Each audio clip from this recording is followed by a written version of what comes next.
Welcome to the stream. We're gonna continue working on the game, and yeah, we're gonna somewhat continue what we started last time. I mean, it's not that we didn't finish, but we need to expand on what we've done. So yeah, um, the first three tasks are gonna be the ones that we're gonna focus on today. So the first one is just a simple one. We need to add a little bit more info to the tower module inspector, the tool that we've made last time. And yeah, this is just a simple thing to do. The next thing that we're gonna do is this thing. So we would like to have more control over what modules are used for each level of the game, and we've come up with a system of tags. Basically, you will be able to add different tags to the tower modules, and in the level definition, you'll be able to specify um, a list of tags, and when the tower is generated based on those tags, you will be able to, or the tower will be generating using the modules which have those tags. So yeah. Yeah, okay. And the third thing is actually yeah, what I've explained, the tower builder taking into consideration those tags. So yeah, we're gonna start with the simple task, this small upgrade to the tower module inspector. But first, we're gonna do a recap of what we've done last stream. Um, so yeah, the first thing that we've done is a change necessary for the level designer. Let's see. Let's take a. Where's the combine? This one. This is a good one. Okay, so we have a path, and one thing that I wanted to do is for the first and the last waypoints of a path. Um, I would like to have this. I would like to have the angle be capped, um, because the in and out ports of a the in and out ports of a module, they can only be in 8 places, so every 45 degrees. And but previously the waypoints, or the angle of the waypoints could have been at whatever number there was, at whatever yeah, number of degrees. But now what happens? You can still freely change the number, except that when you let go and you wait for a bit, the line will be which one? The line will be, or the angle will be rounded to the nearest port that there could be. So for example, if I had another port here, or another out port, I can yeah, I can just drag the slider and just put it right on top of the path. So the idea being that you can't put or you can't begin or end a path between two adjacent ports, because that wouldn't work with the game. So that's one thing that we've done. The other thing is just a minor thing. We've made a prefab for the path, so we are able to change the look of the path throughout the whole modules. Okay. The third thing. Let's do a save. Yeah. So this is still let's revert this real quick so I don't forget. Okay. The third thing that we've done is we've improved the crystal at the top of the tower a little bit. So now instead of it being let's maximize this. Instead of it being I don't know how to explain it. It much more resembles a vessel that has something inside of it, and um, that thing just more like a liquid, let's say. Let me there we go. Actually, let's wait. I can't max. I mean, I can maximize, but I can't move because it's in. Yeah, it's paused. Let's try to replicate the lighting and the post processing. Yeah, there we go. And the perspective. There we go. So now it much more resembles like there's some kind of liquid inside of the crystal. So yeah, that's the change. Previously, you would only be able to see this edge here, but nothing about this edge. So it looked like there was nothing inside. It looked somewhat broken. But now, yeah, we changed it a bit, and it looks much more okay now. Okay.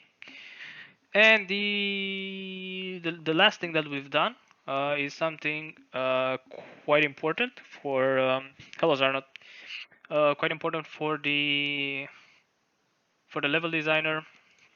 I've made this new tool called the Tower Module Inspector, which basically what it does, it allows you to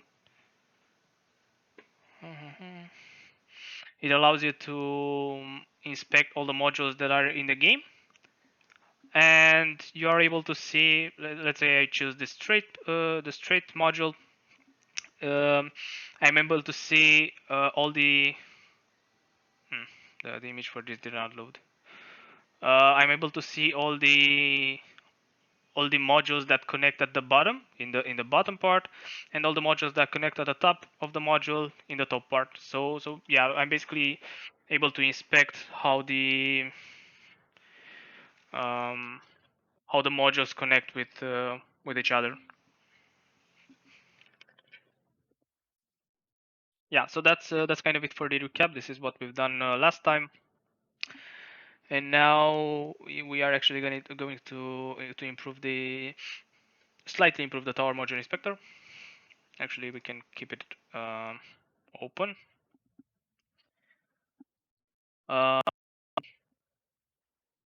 yeah, so what we want to do is we want to add something to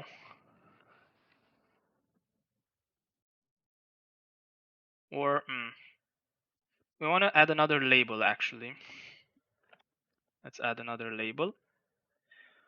Actually, let's call wait, let's comment this for now. Let's rename this to name label,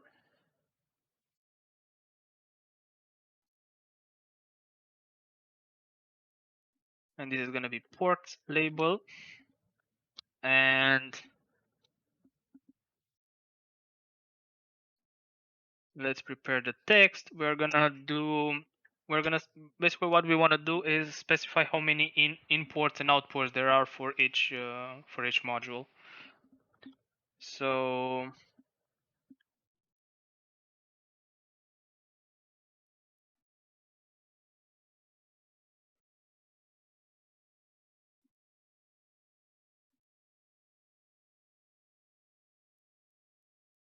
okay, let's save this and let's see how it looks.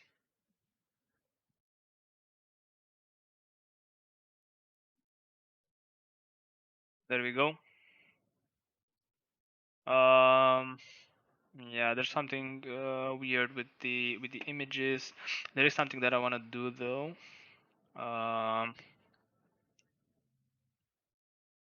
Let's see. Yeah, we're gonna get rid of this image Actually, let's try to get rid of it here. Wait, where am I using? Create module preview here. Let's get rid of the cache. Or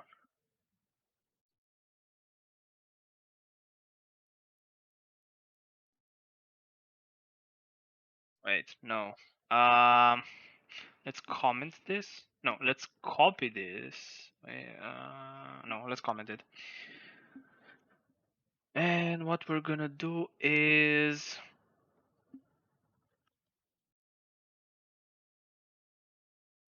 our module.prefab.is completed. We are going to do image.image is equal to this. Otherwise, we are going to copy actually all of this, paste it here, and get this thing and replace this. So basically right now we're trying to bypass this image cache. After the stream last time, I realized that actually we don't need the wait, what?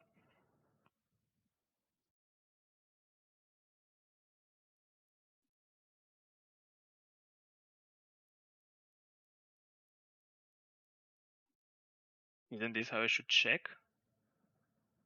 No, I should see if it's not null, I guess.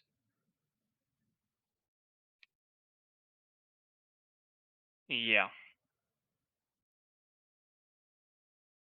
Or wait. How do I do it here though? In the tower builder here.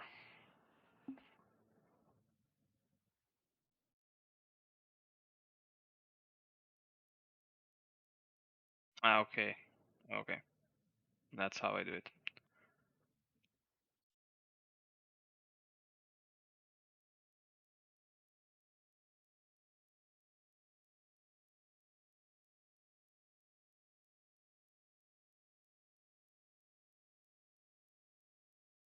Yeah, actually this is everything that I need now that I think about it. I'm loading it, and when it's complete, yeah, actually that's all, everything that I need to do. Because that's the idea of this method. It takes care of checking if it's ready or not. Yeah, okay, that looks fine. Now let's get rid of this, and now let's get rid of everything related to the image cache. The reason why we're not needing the image cache is that this method, which is this, actually has an internal cache, so we don't really need it anymore. Hello, Morhan. How are you?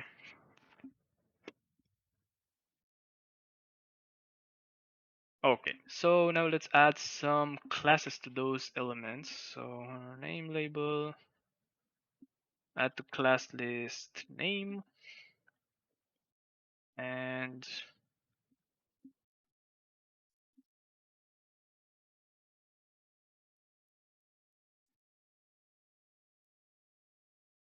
this is not label. This is uh,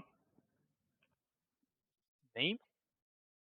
And actually, we're gonna split this into two because I want the port to have the margin at the bottom and the name to have the margin at the top. And on top of that, the port should have a smaller font size. I guess something like maybe 10 pixels. Wait. Oh, shit. Yeah. This should be ports label.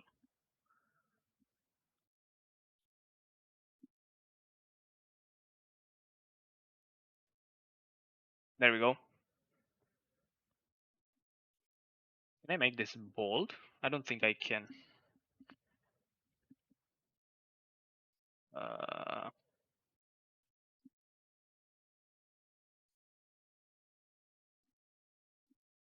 No, I don't have weight. Okay. Maybe, I mean, no, for sure in the future we're gonna be able to make it bold, but not right now, unless we change the font.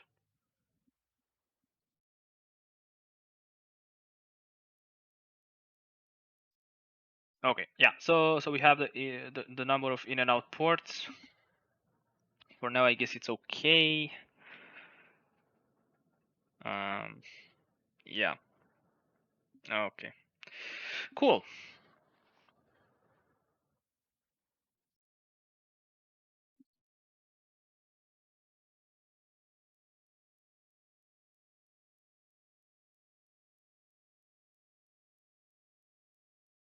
Cool. Okay. So I think we're done with this task.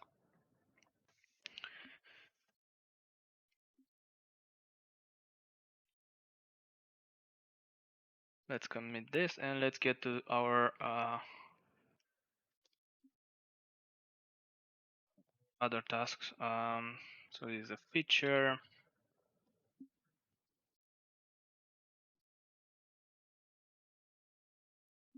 Okay. One down, two more to go. So yeah, as I said, the next task is um, adding those tags to the tower modules. So that's what we're gonna do. Let's start a timer, and yeah.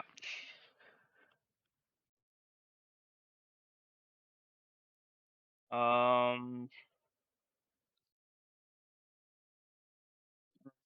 just actually no, in runtime, I'm just going to add a class called um,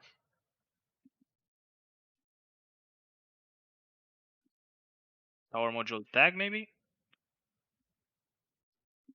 it's gonna be a scriptable object. I don't think there's gonna be any content in it. Or do we need content? Um, 1 second. Tower module data, does it have an ID? No, it doesn't. How do we save tower module data then? We save it by the index. Yeah. Now we should change that though. Yeah, but anyway, we don't care about the tags. Yeah, we don't care about the tags. Cool. So that's kind of that. Let's create asset menu for this. Blah, blah, blah. Menu name, project tower slash uh yeah slash slash tower tower module tag. Okay,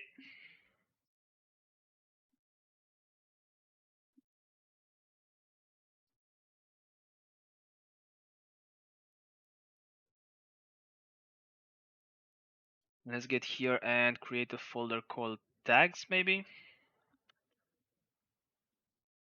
Let's just add one tag for now. So project tower, uh, tower tower module tag,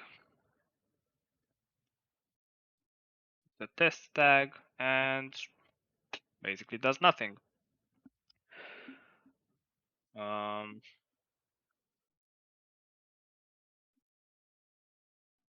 let's just hide the monoscript for now because I don't like it. Okay, yeah, that's better. And now, yeah, let's go to the tower module data. And here we have to add a private tower module tag array tags. Okay. List drawer settings. Let's see. I want it to be expanded. Yes, sure. I want show paging to be false. And anything else?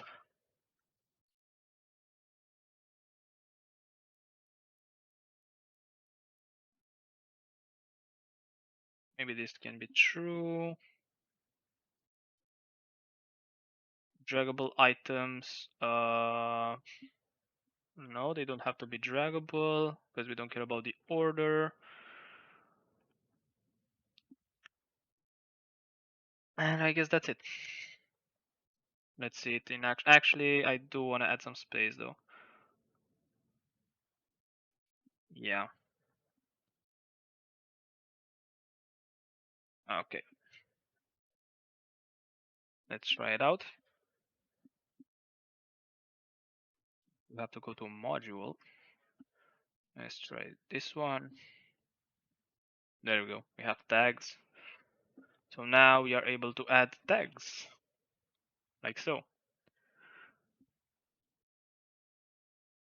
Cool. Now this part is done. So this part or the in the tower module data, there's nothing that has to happen with those tags.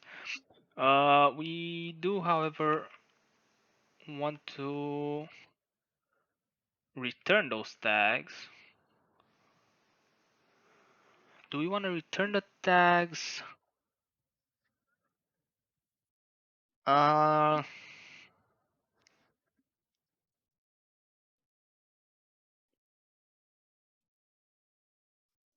yeah. Okay, so I think we're gonna do it like this. We from the outside, or from the outside, and for runtime, more specifically, we only care if a module has a tag. We don't really care what tags does it have. So we're gonna do this. We're gonna make a public bool has tag, and it's gonna get a tower module tag, and tag contains tag. Okay, so this is for runtime. For editor though, I am going to add a way of getting those tags. Uh, uh, uh, because I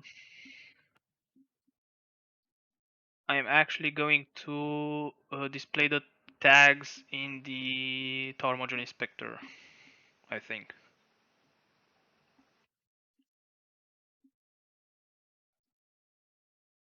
Hello EXO, welcome to the stream.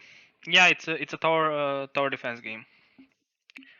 Yeah, let me show you a bit of what we have so far. So yeah, it is a tower defense game with the difference from let's say a standard one or a classic one, um, that you don't actually play on a or you don't play on flat terrain like a flat map. You're actually playing on an actual tower. So yeah, you have the tower. You can look around it. You can go to the top of it, and basically the enemies are just going to um, climb the tower and try to reach the top to damage this crystal that we have on top of it. That's the idea. Let's upgrade this weapon a bit. Yeah, there's a bug that we have to fix, but in a later stream, not right now.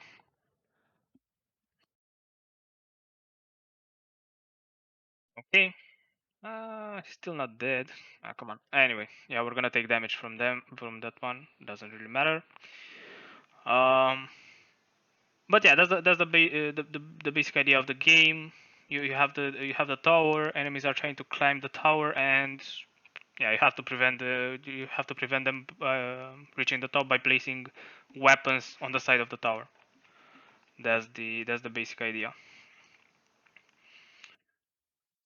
Let's keep the cooldown and go to the next wave. I think we're gonna get, yeah, those are the big guys.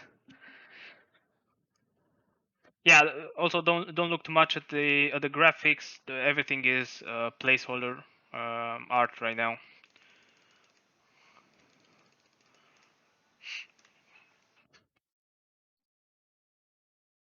Yeah. Um, One other interesting thing that I don't think I've seen in other tower defense games, uh, the if you see this ring here, or actually we can go to this because it's actually exposed, so we can look at it. This is actually another enemy. So it's a type of enemy which is called the healer. And what the healer does is it climbs the tower like a normal enemy, except for the fact that he's not trying to reach the top, or even if he reaches the top, he doesn't damage the tower. But instead, what he does is goes past the area of effect of a weapon, or the range of the weapon, and then it sticks to the tower. And whenever an enemy goes in its area of effect, the healer basically heals the enemy. So what you have to do in this case, because the normal weapon that you put on the tower, or at least not the initial one that you have, are not going to kill the healers. You have to actually kill them yourself using the powers that you have. Right now you have, or there's only implemented one of the powers that you're gonna have, which is a like a laser. So you basically right click enemies and then you shoot a laser or something like that, and you kill the healers. Currently, there's no visual indicator either for the health of the enemy or for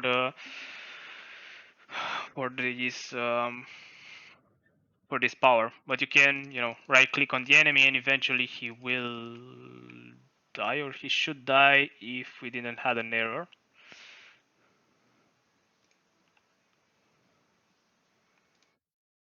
Ah, interesting. That is an interesting error.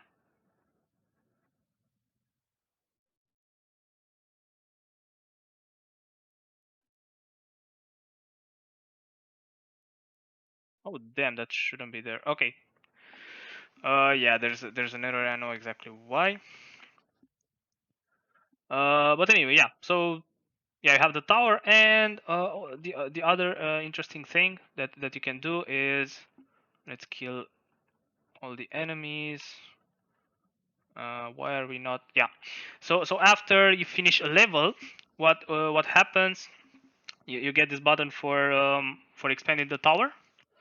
So basically, it's just you going to the next level, and yeah, basically the idea is that the tower expands, and um, you can yeah, you basically get a new piece of the tower to play on, like in other classic tower defenses where you get another map to play on. We are not sure if it's gonna be on mobile.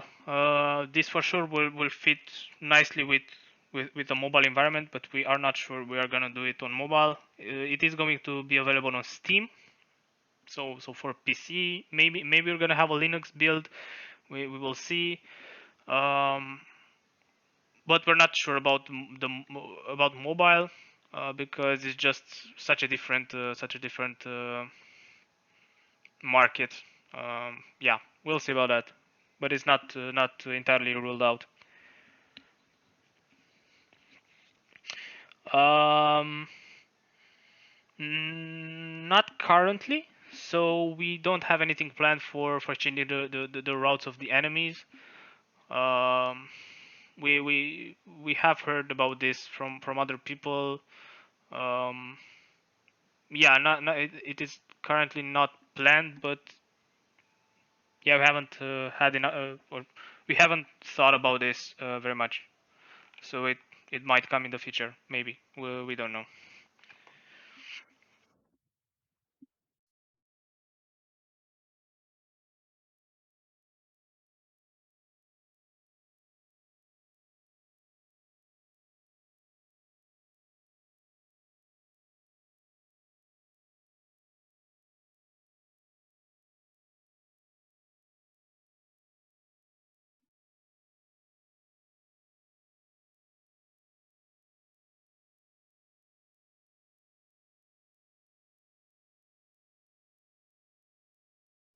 that laser took care of them.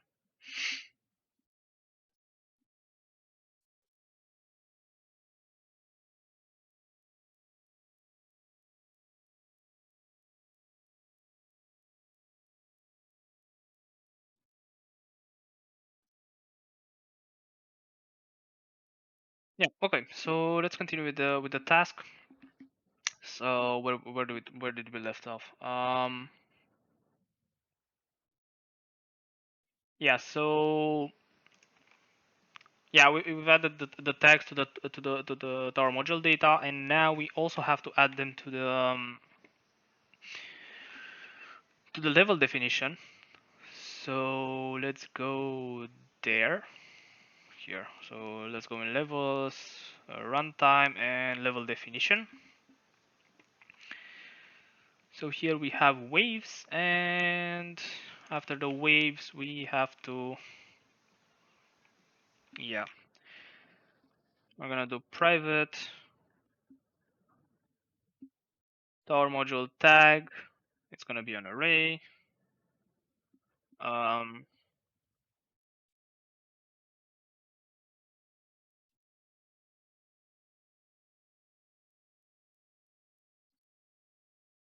Modules to use,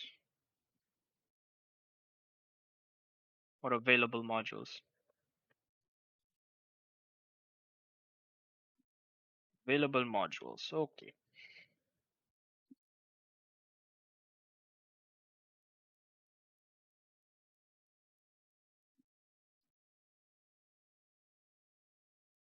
Um,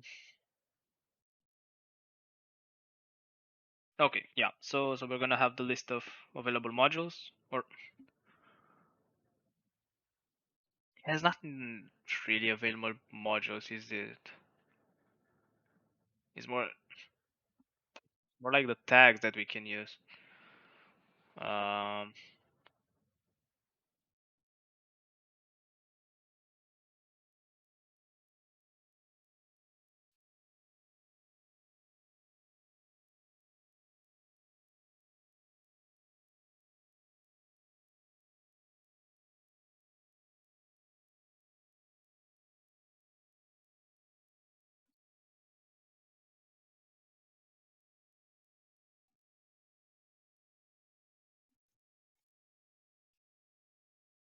Available module tags.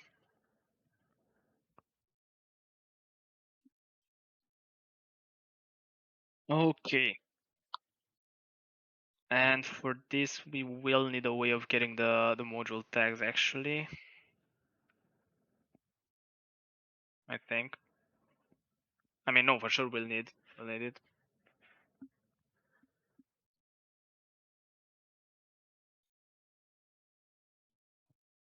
And actually, let's add this to the bottom of the file, and also add some space. Thanks. I'm glad you like it.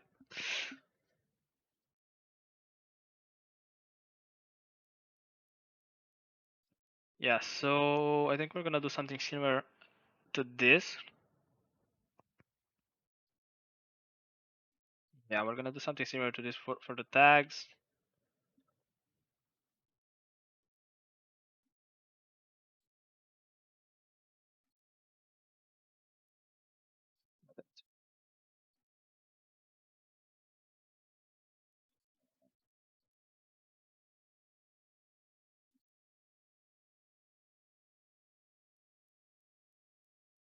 Yeah.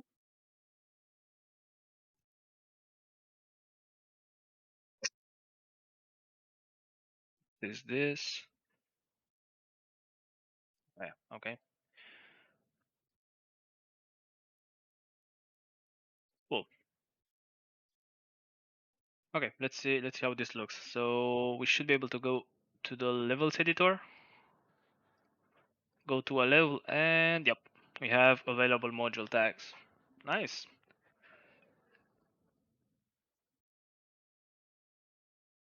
We might be able to do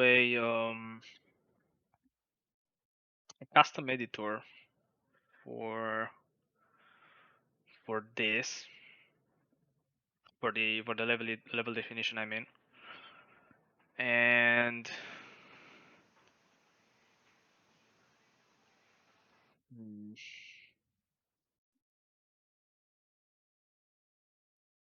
no, because I need a reference then.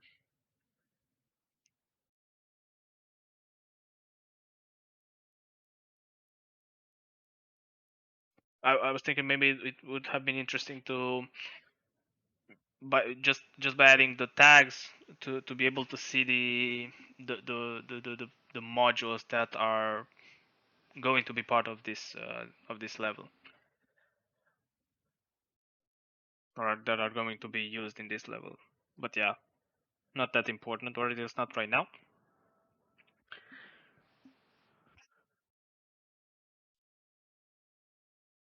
Though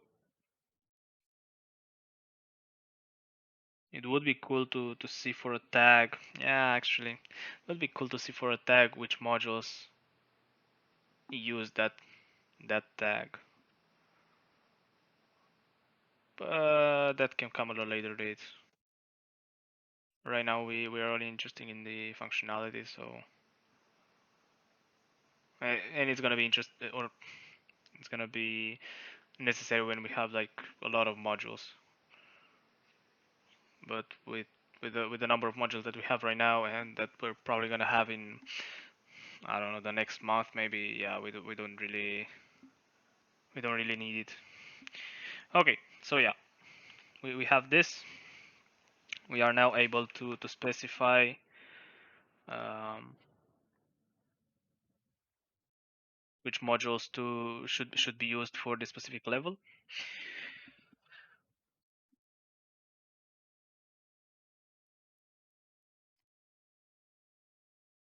There is a problem though. There is a problem. Now that I think about it,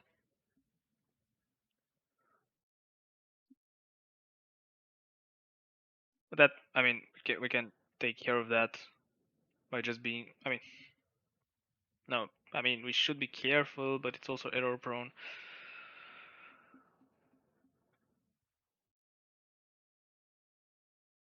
Now we need automated checks for this for sure.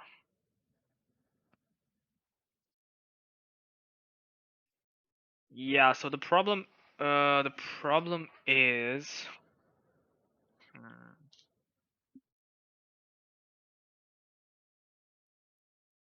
yeah, the problem is the following. So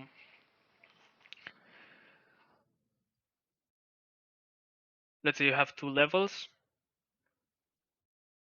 Actually, let's go to paint. So let's say we have two modules, okay? There's module one, this is module two. Module one has a simple line, which is this, let's say, and and just understand that this is an edge case, and this is the second module, which so basically this the first module has a single import and a single output, and the second module has two imports and one output. Now think that we are going to use this first module in level 1,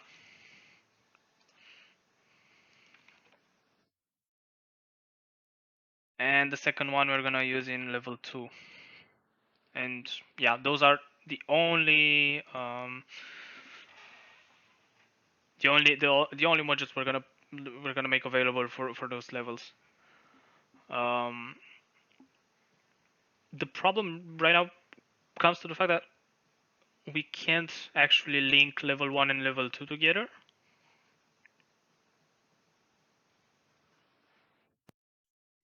because yeah, in the second level there's no module that can connect to the module in the first level.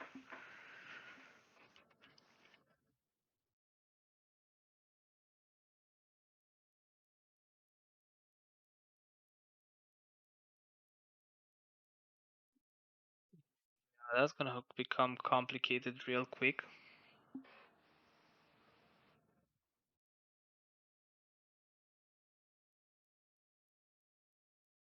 So basically what we have to do is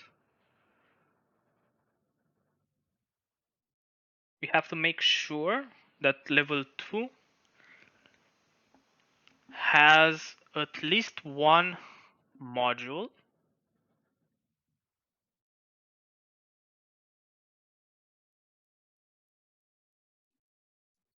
Right, how should I put this?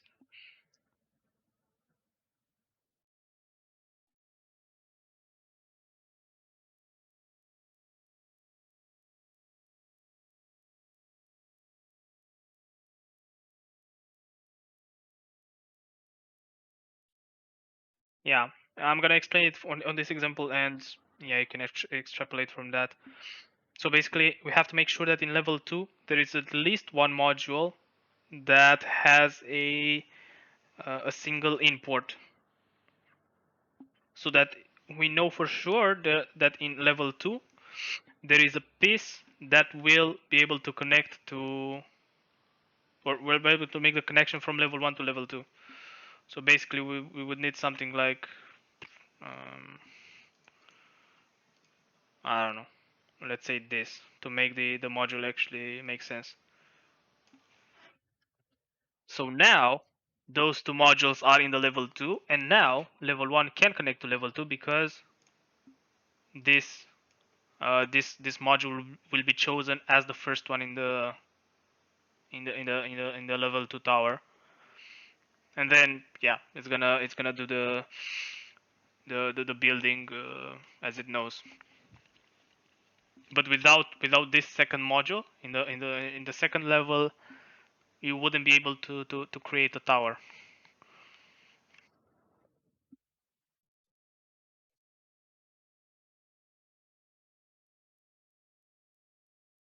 So yeah, we need to,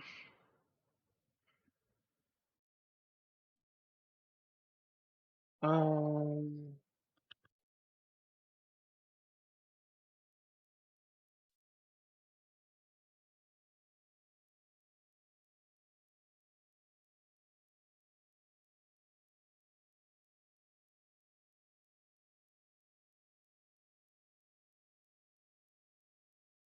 yeah, we need to create some systems that check this, and probably it's gonna be part of this levels editor.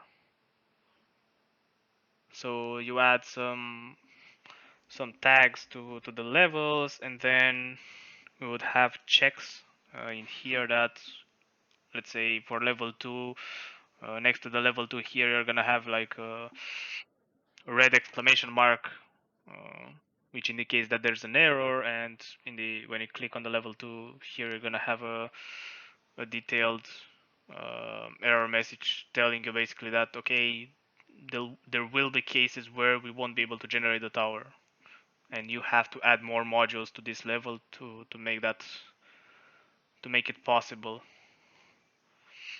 to, or to cover all those cases. Yeah, we are going to need that for sure. But as I said, we should. I mean, not we should, but we could make it without this. But it is error prone because, okay, let's say we have 10 modules that we can combine. Yeah, we can deal with 10 modules and make sure that every combination is okay. But now let's think that we have 100 modules or 200 modules. Well, that's not gonna be, um, yeah, that's not gonna be easy to keep track. And I mean, not easy. It's gonna be impossible to keep track because the number of combinations is gonna be, it's gonna be too much. So yeah, in the future we will definitely need a way to make those checks. But for now, we only cared about the functionality. So yeah, we only gonna do. We're gonna take care of this. Yeah. So actually, this is everything that we need to do for this task. So we have this. We have a way to place those tags in the levels. We can add tags to the modules, and we can create the tags themselves. So that is kind of it for this task actually. So I am going to commit this and yeah, that looks fine. And now here comes the big part. We need to refactor the tower builder. Um, to take those tags into consideration, and that's gonna be this is gonna be the hard part. Um, yeah, I'm going to take a short break right now, and I'm gonna be back in a couple of minutes. So see you soon. Okay, I am back. So let's continue this. As I said, we are going to start with the refactoring of the tower builder. So let's do that.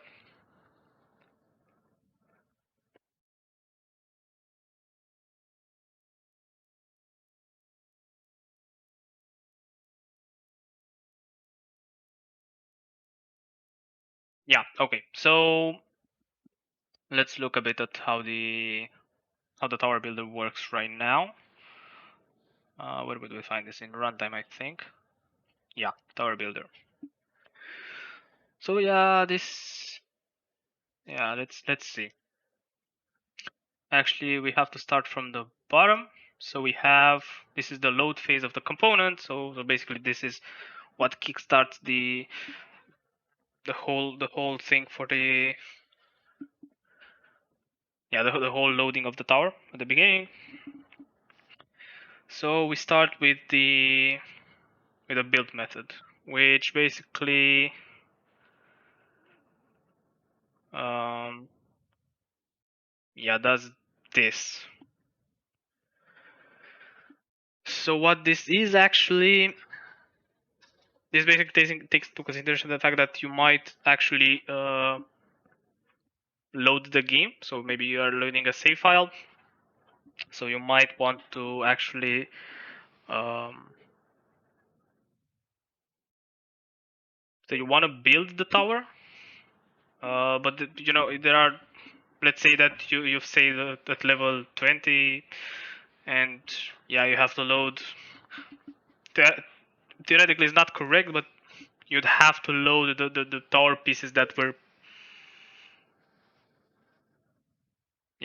as they were when you save the game. It's actually not. I mean, it works, but actually, it's not that okay. Hmm.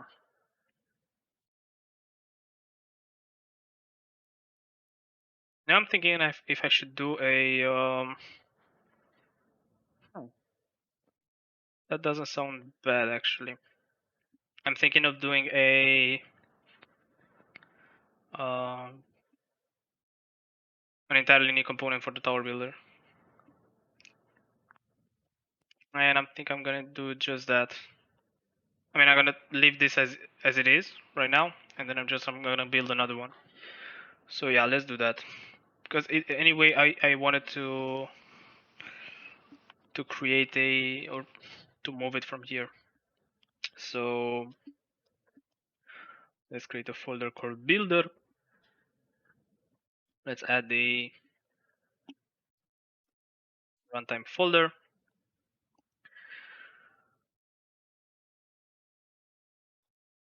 Let's create this method or this class method. ESS tower builder runtime. It's gonna be an entity component. Yeah, I need to implement load phase. And for now, we're just gonna call complete load immediately. let's put this at the right here. Now let's create the data for this tower builder data.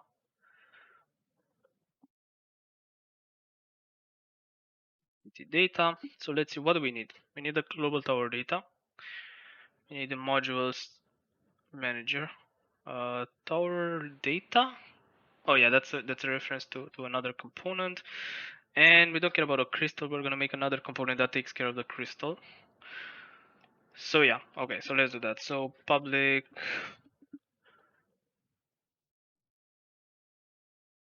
global tower data, global tower data. Tabs or no tab group. Tabs dot base group. Tabs dot internal tab. Public modules manager.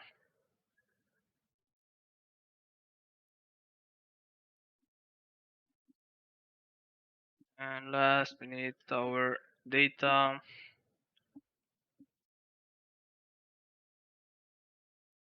There we go.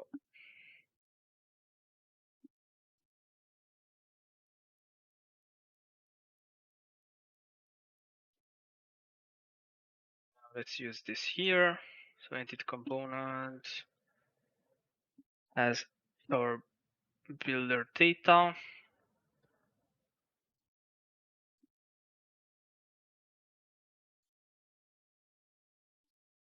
Okay.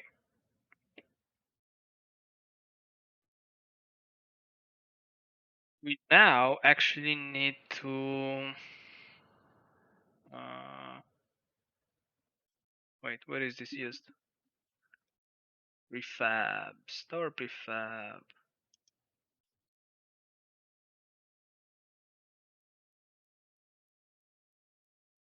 I think it has, yeah, we're listening to an event and we're triggering expand. Trigger tower builder, sure. Yeah, we'll need another thing here. In the data, we'll actually need a reference to the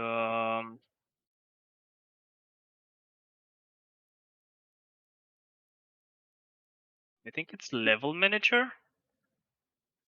Level manager or level list manager? No, level manager. I'm pretty sure.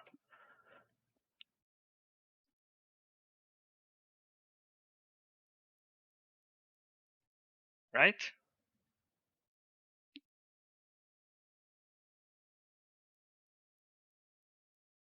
No, I think the level list manager is what we need.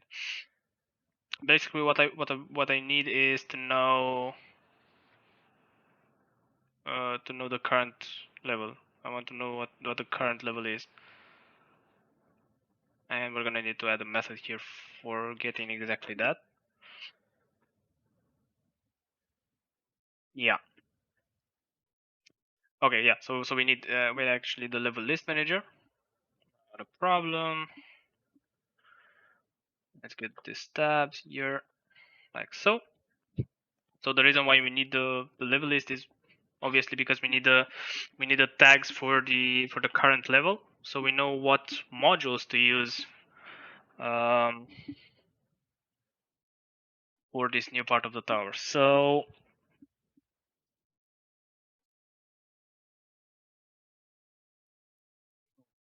let's see how do I want to do this. Um,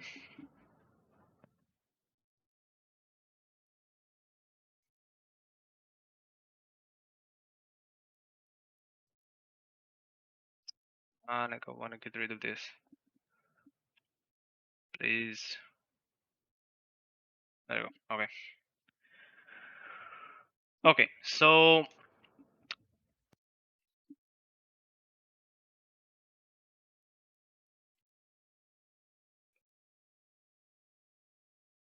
let's actually look a bit at the tower data.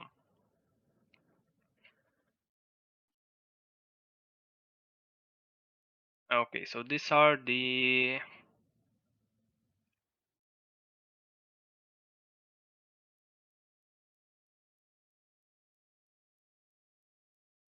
those are the modules uh, that are currently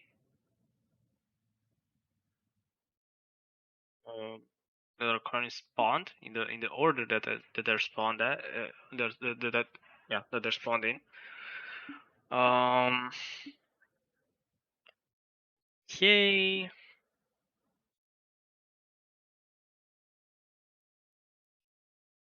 I have a need for spawn modules.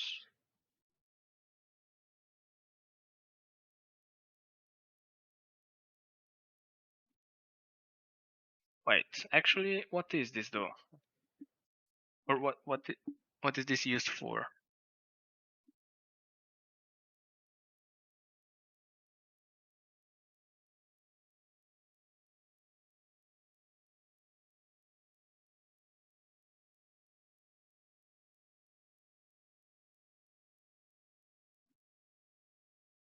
I don't think I need this anymore.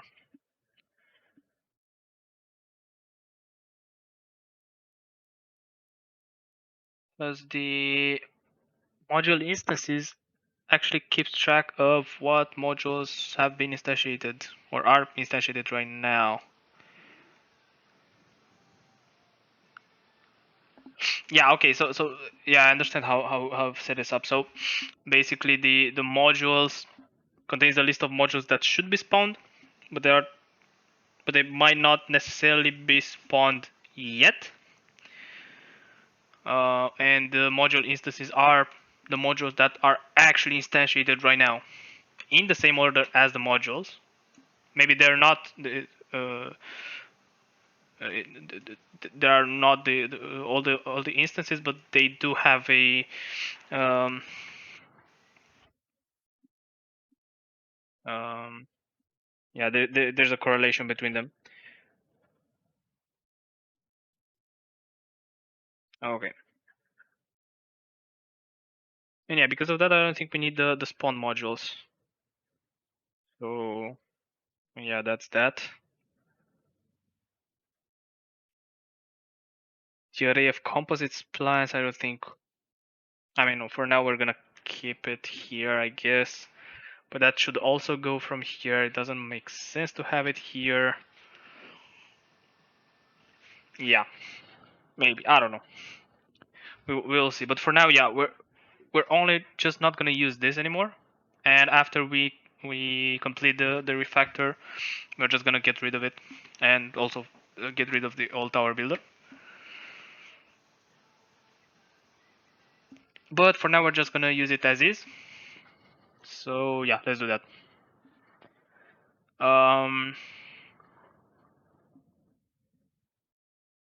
okay.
I'm starting to. I'm trying to think how we can do this, and what I would like to do different. Um, let's first let's look at the code a bit and try to understand what's happening here. So the most important method seems to be the actually it's the expand one, but yeah. Oh, yeah, that's another thing that we need to take care of. This hard-coded 5 in here. Maybe we should put in the data. But yeah, we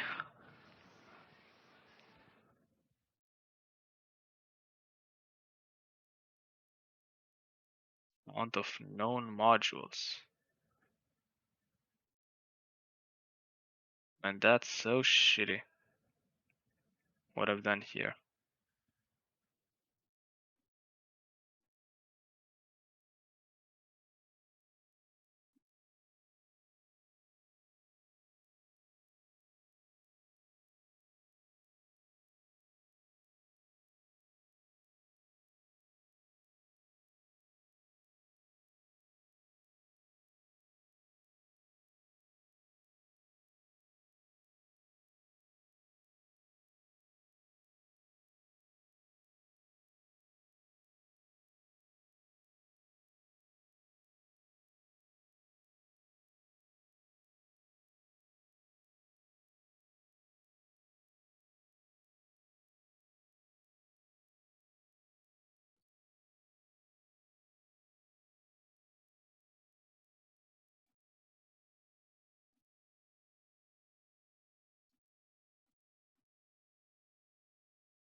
The height is the position. Okay.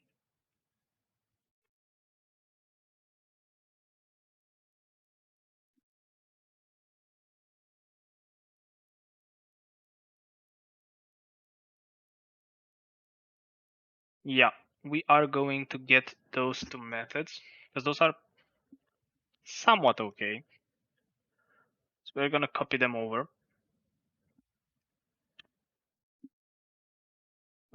We are going to, yeah, let's put this transform in.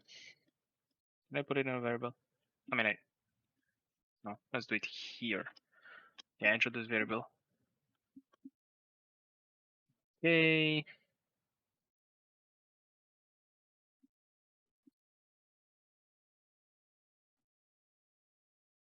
Verify position, identity, and the parent. Okay.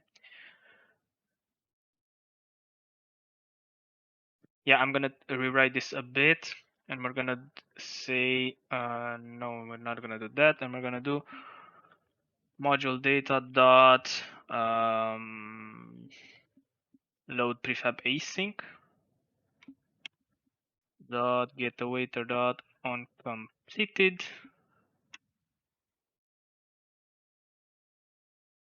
What was that actually? Get result. Wait, this just returns the result? That's what it does? No. What does this do? No clue. Anyway, uncompleted is what we need. We are going to do this.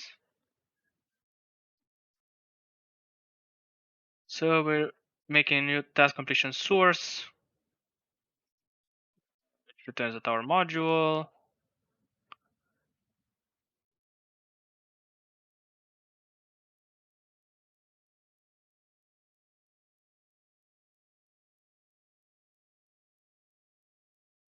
We are going to load a prefab.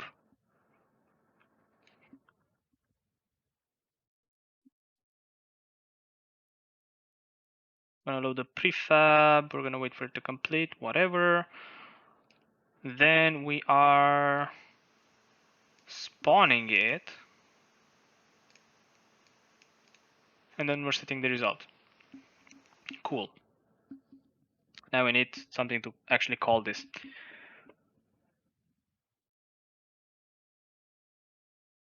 Okay.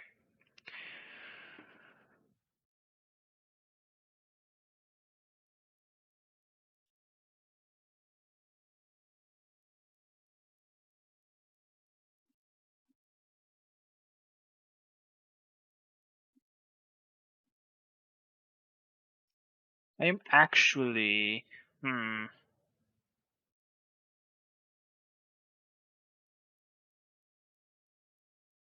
actually I don't think I want to set the transform just yet here, or at least I'm gonna make it null.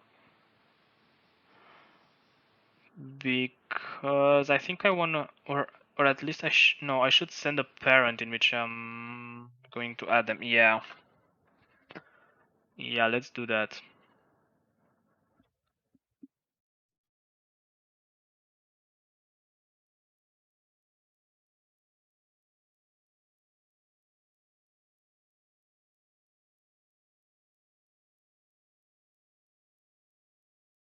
Our module transform boot or container. Container sounds more appropriate.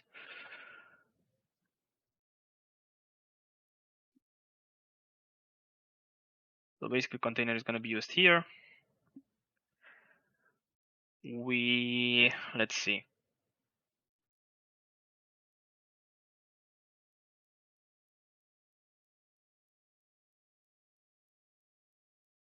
Are going set to this get a container transform position plus this offset.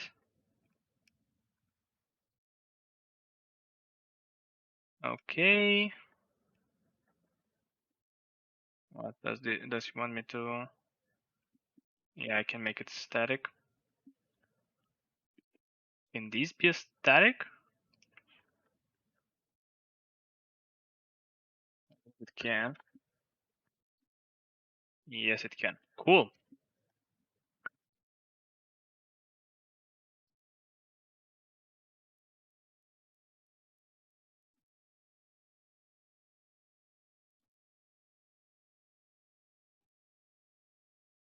Okay, so let's make the methods that we need. So first we need the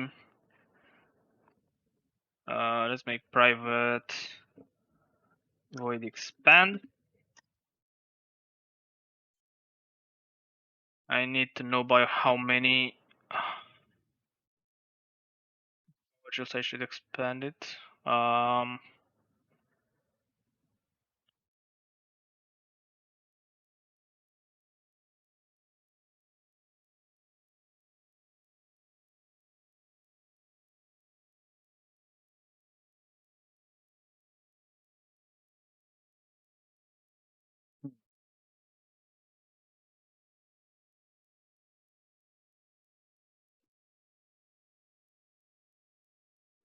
Actually, I think I'm gonna do two methods here. So private void build. What build is going to do is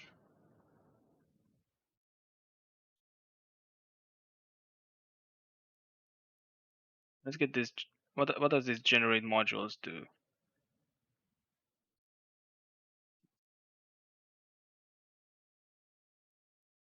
Not that interesting. From 0 to this, it has a start module.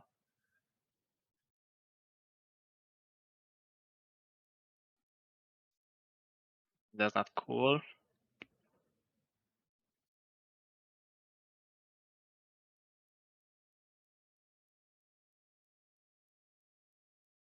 Okay, yeah.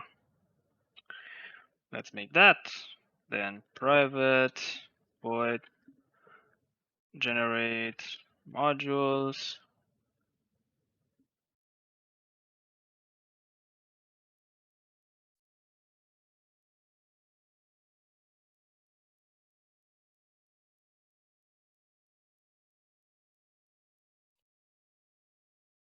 So basically, I want to generate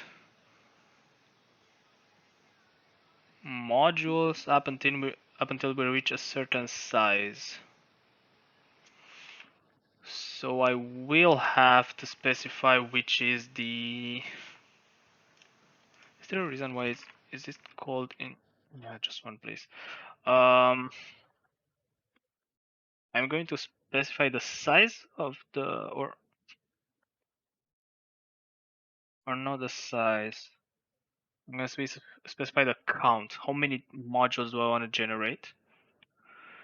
Okay. Okay. How many do I want to generate?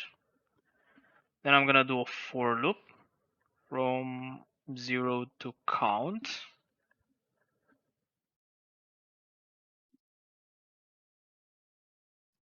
And let's see.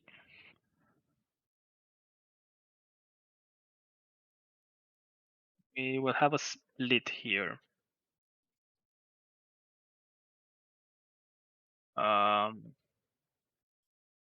If I is 0,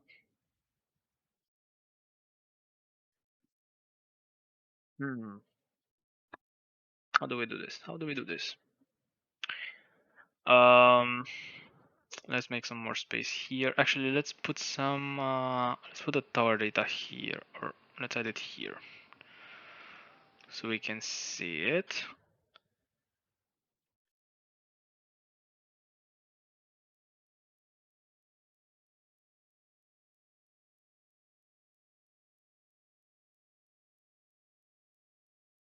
So we are. When we want to spawn the first one, we have to first check if we already have a module, or no, we will try to get the previous module. And that is going to be something like var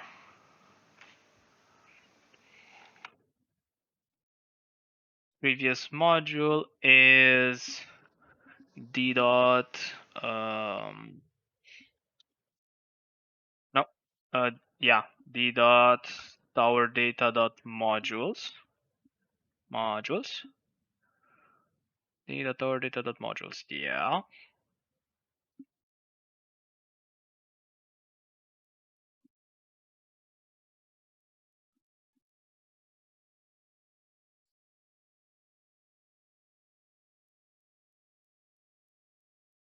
And we're gonna do last or default, which is gonna give us basically null in case it doesn't find anything. So now we're gonna do an if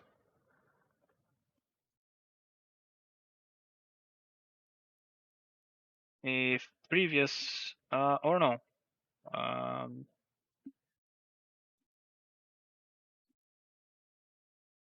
my module is gonna be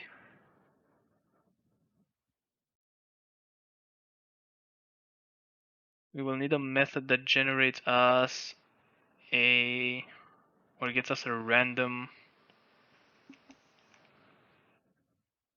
What does this do? Goes to the modules manager and gets me a random module from the list. That's not right. Or it is right, except that I'm going to also provide some tags.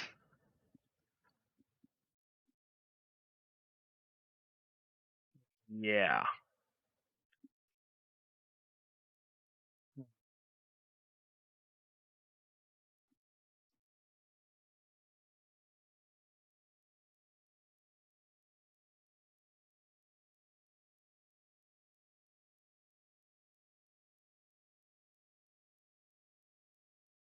Goes manager.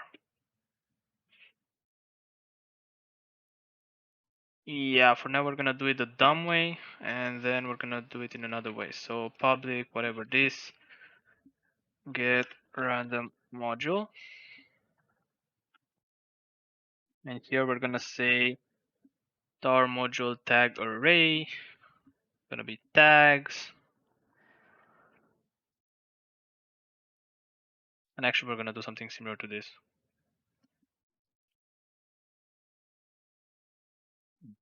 I wonder what this is. Oh damn, did I do that? Oh my god. Okay, that's not right. Okay, I have no idea I did that. So basically, what this means that when we get a random module, um, we actually get one that starts with one lane or one path, and that's not cool. I mean, it worked so far, but yeah, actually we don't want that.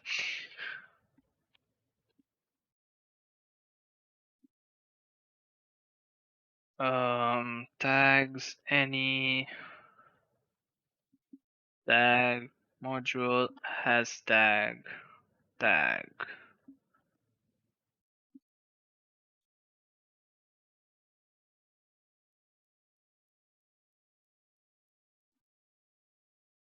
Okay, so basically what's happening here? We look through all the modules, are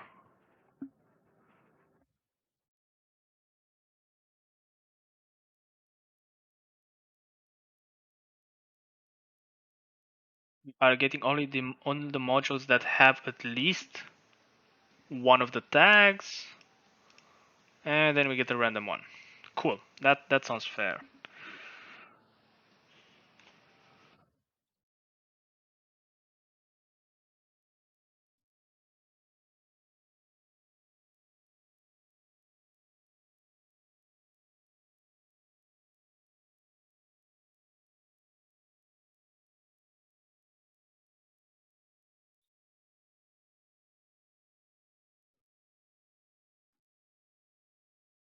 I think I'm gonna get this and also plop it in here.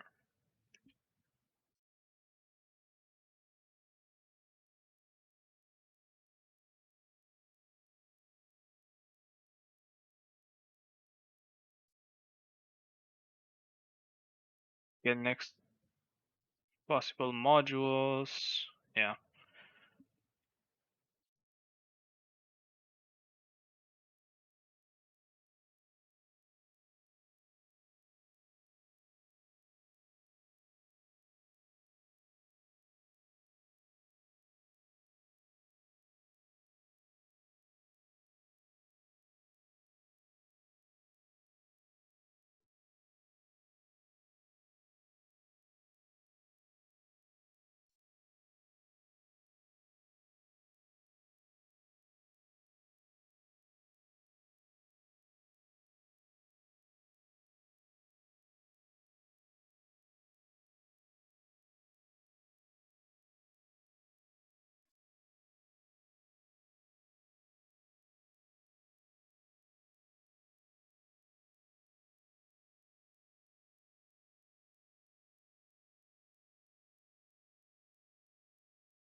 And get random module.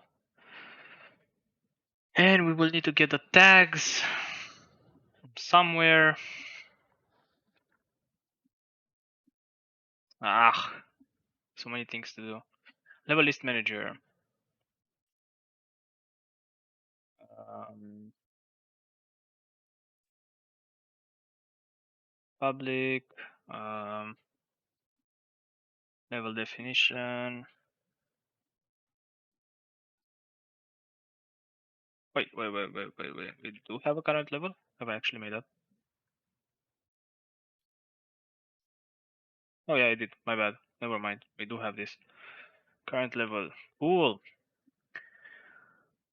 So here, what we're actually saying is d dot level list manager dot Current. Wait, it's private, right? Yeah, this should be public.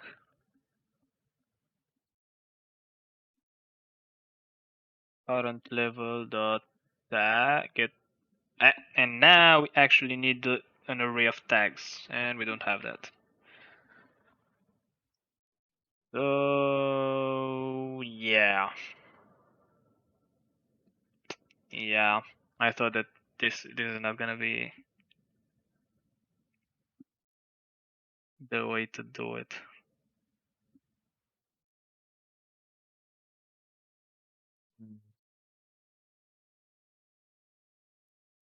Yeah, we're gonna do it like this, even though I don't like, but I don't have another solution, or another easy solution, I mean.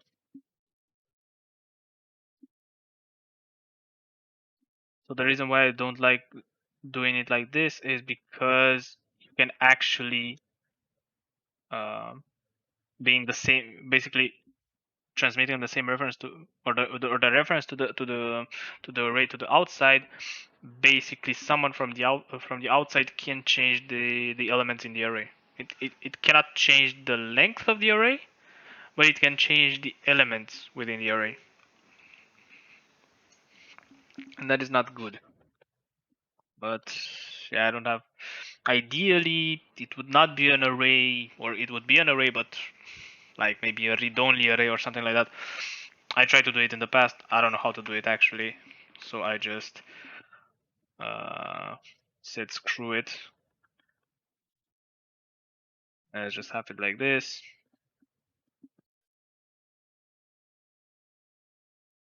This, comma, rev module. Yeah. And what do you do with the module? I don't know. We have to do something with the module. So let's go back to the tower builder and see what's happening with the module in here. Oh, we're just basically adding it to the. Okay, okay.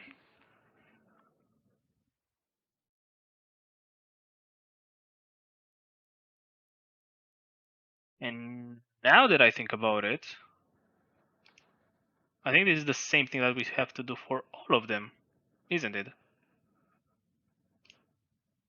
Actually, yeah.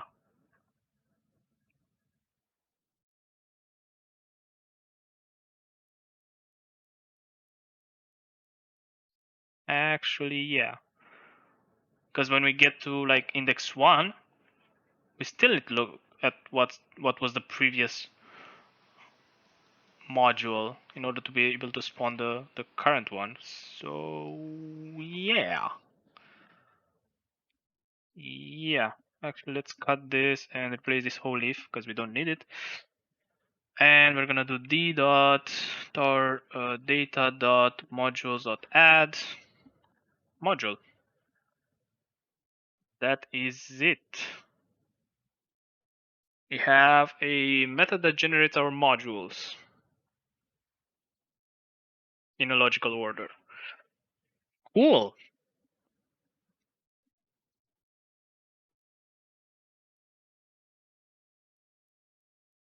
So now we should be able to use this in the expand method.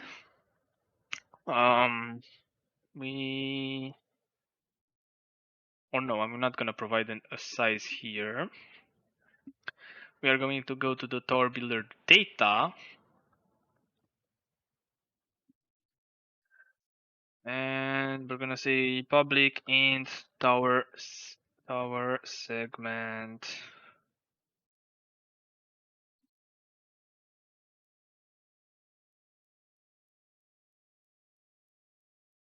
gonna be equal to 5 by default because that's what we have right now. And let's add a group to this, and this is generic tab. So now this is what we're gonna use. Here, when we try to expand the tower, we're gonna say first generate modules, and how many? D dot this. This is how many we want to generate, and after that we're gonna call some method, private void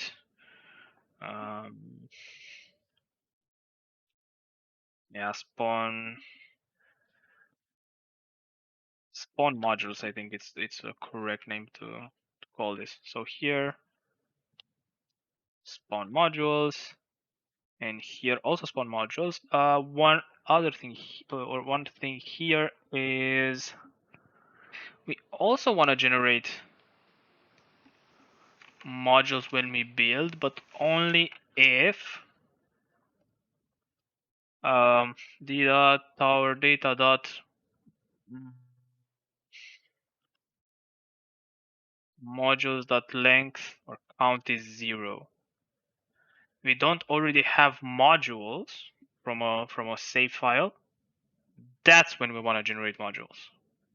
So yep, okay. Let's also do this. Build. Oh, this should be task. This should be return. This should be task. Also, maybe void should be task as well. Or yeah, let's put it as task. Return this. Get waiter dot uncompleted complete load. There we go.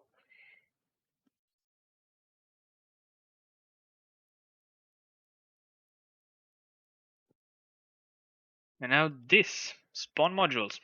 This is what we have to create right now. And it's gonna be this. And a lot of stuff has to happen here. So first, yeah, of course we need to spawn all the modules.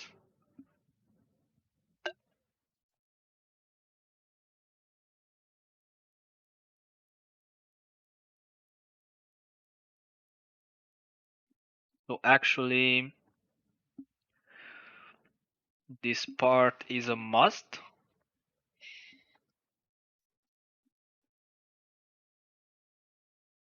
Tower data is not tower data, it is d dot tower data like so. Global tower data, right? D dot global tower d not d dot global tower data.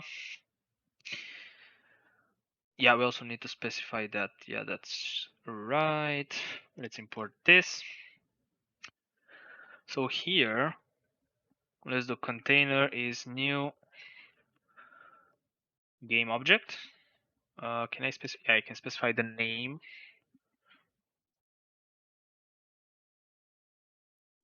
Tower segment container dot transform dot set parent is transform, and we need to pass in the container here, container dot transform. There we go.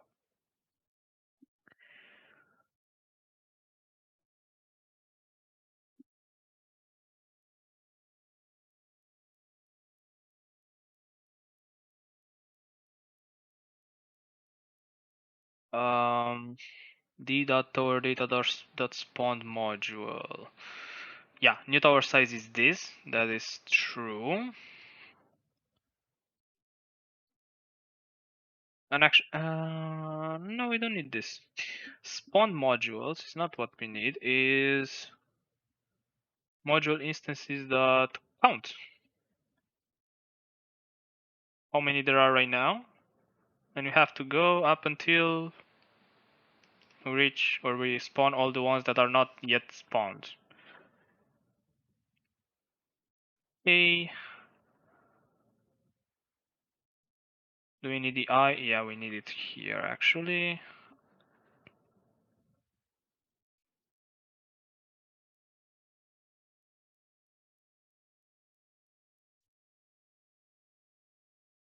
Okay, and now after we wait for this,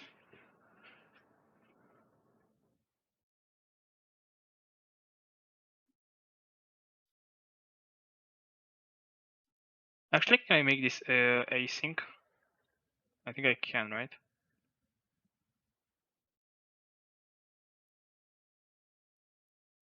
Yeah, because what I'm gonna do is put in a wait here.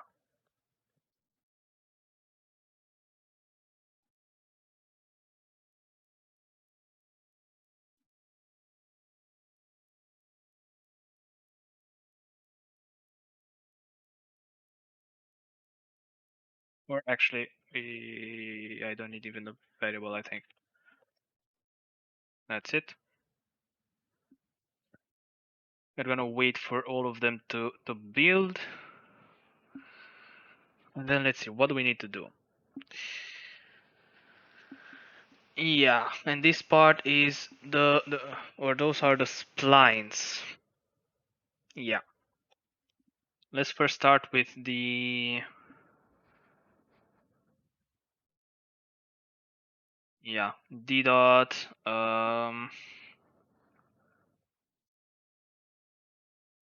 actually no. Yeah, we're actually gonna use that. So yeah, d dot tower data dot module instances dot add range, all tower modules dot, wait, isn't it result?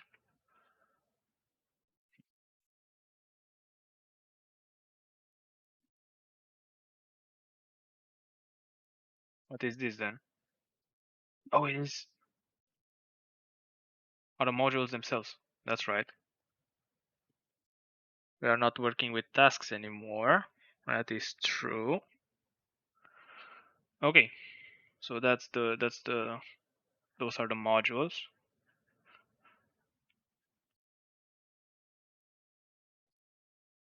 Our modules tasks. Let's rename this to tower modules.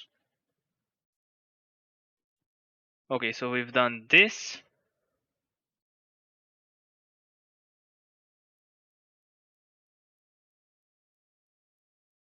And now for each one of them,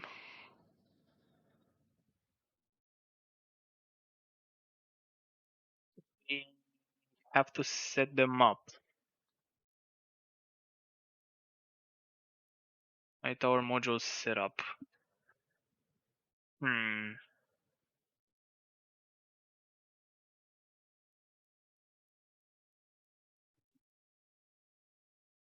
Yeah, I think I now understand why I need that variable to know which.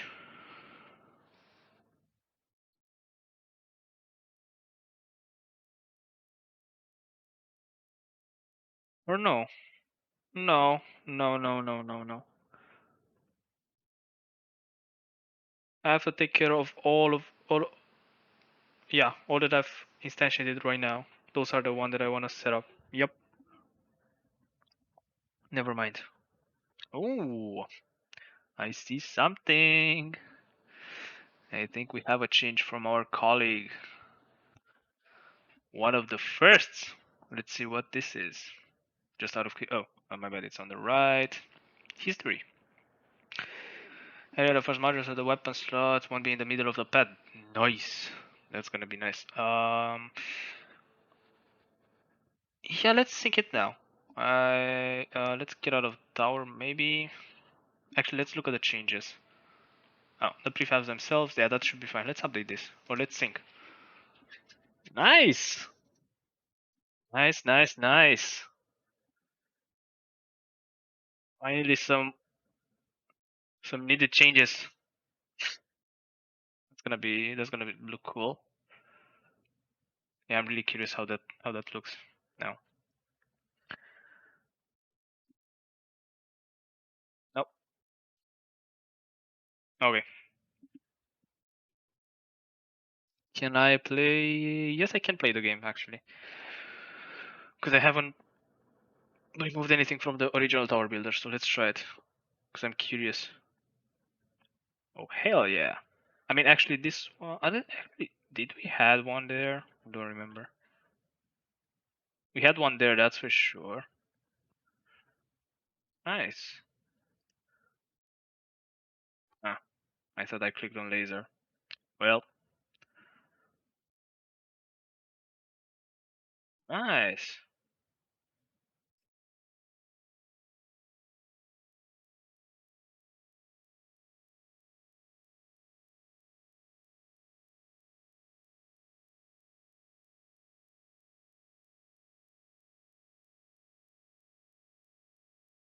Cool.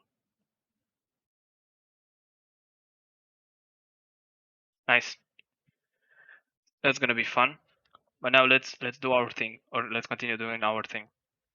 So yeah, we need to do this thing. So we are going to save our modules out for each our module, and we're gonna do. We don't need an instance. We need this for each though. So tower module.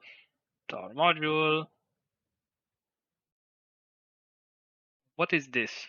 Is new module. Is new module.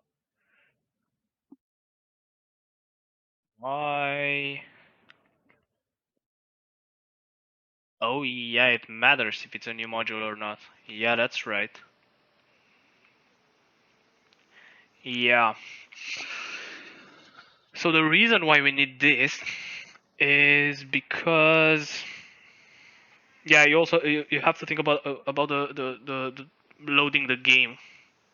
So when you load the game, you'll have modules that already have stuff done to them because they were previously also set up when, before you save the game. So you might not want to do some things when you load a game just so you don't mess with things. So yeah, actually that's right. So now it makes sense. Yeah, we need to change this into a for loop. That's right. Let's do an I in here. So tower module is that okay. And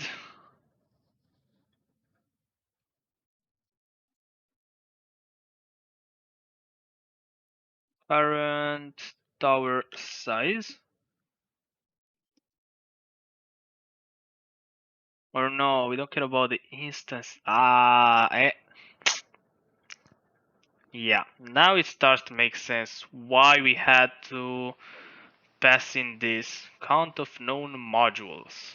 Yeah, now it starts to make sense.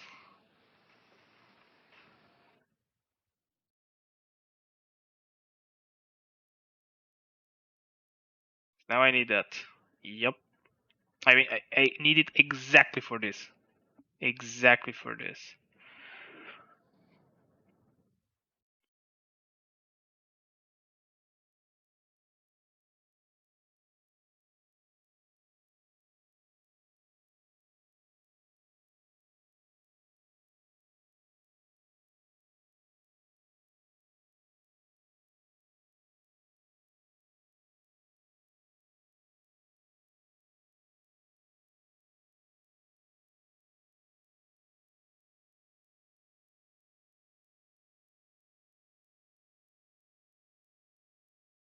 Yeah. Hmm.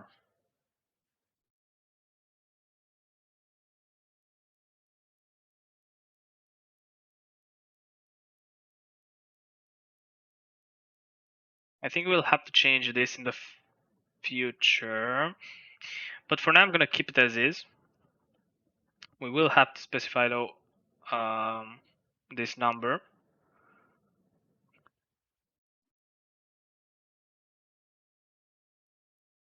Um,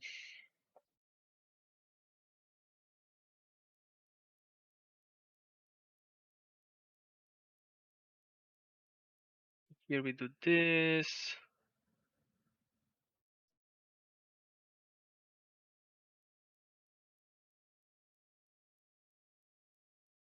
So basically I have to look at how many modules there are right now. So isn't it more appropriate to look at how many instances there are? No. Or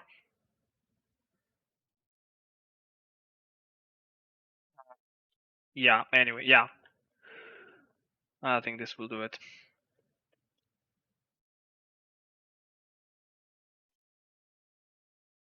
Yeah, no. For now we're gonna keep it like this. And there's another task in the future that we'll have to do, and for sure we're gonna get rid of this then. But yeah, we're not gonna get into that right now. This is no longer necessary. And here we have all the things for splines. Yeah. We are going to get rid of this. I mean, not get rid of it, but we are going to move the code, though. So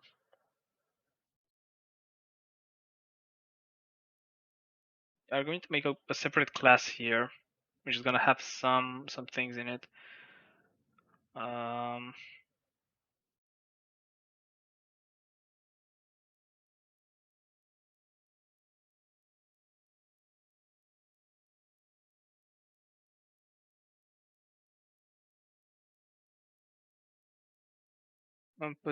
Composites line builder.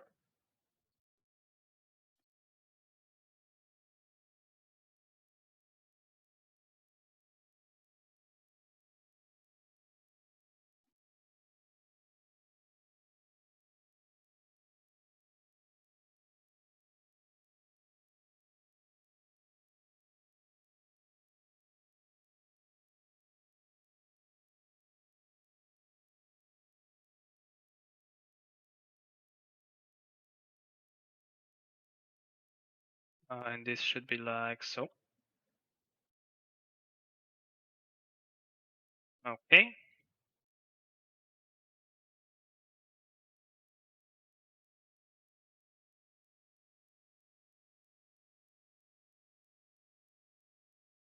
Now let's see, what do we need from here? We are gonna do public composite spline builder. We are going to have this as right. Wait, why is this not actually? Oh, generate. Okay, generate roots.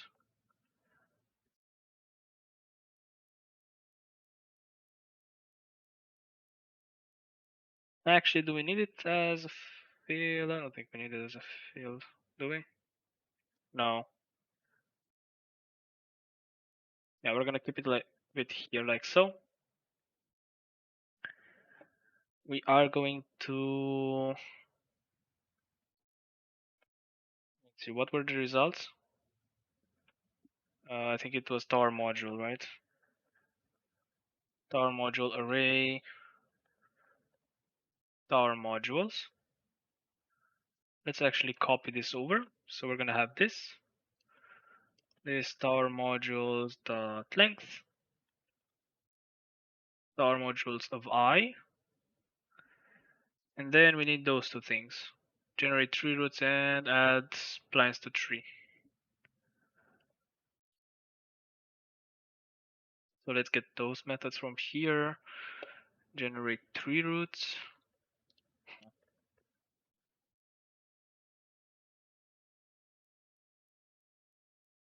Okay.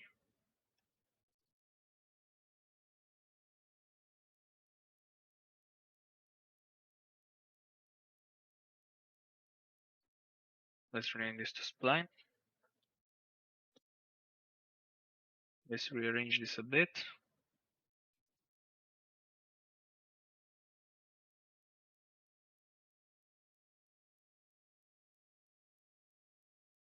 There we go. Now this one.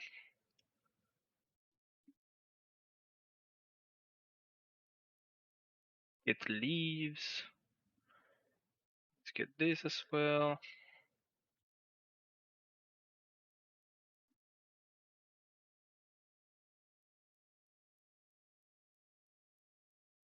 Also need those.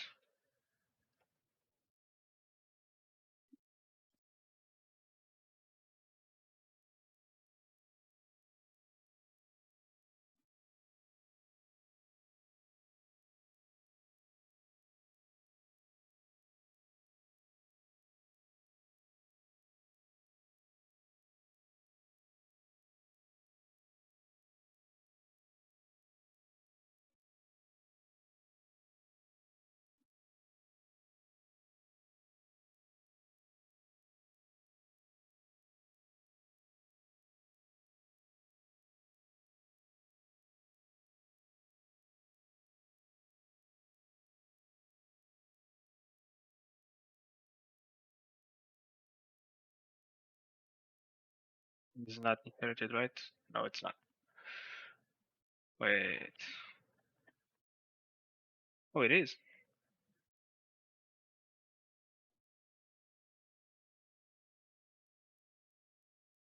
Cool.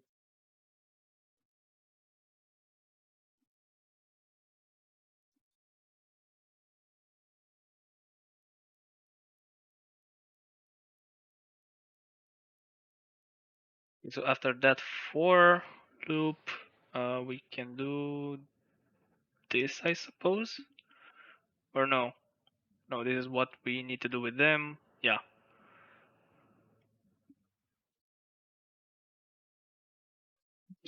And actually, yeah, we need this as a private roots.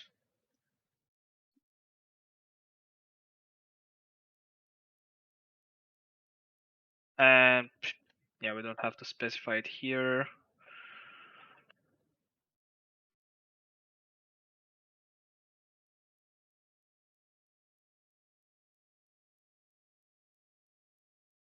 Yeah, can this probably can be uh,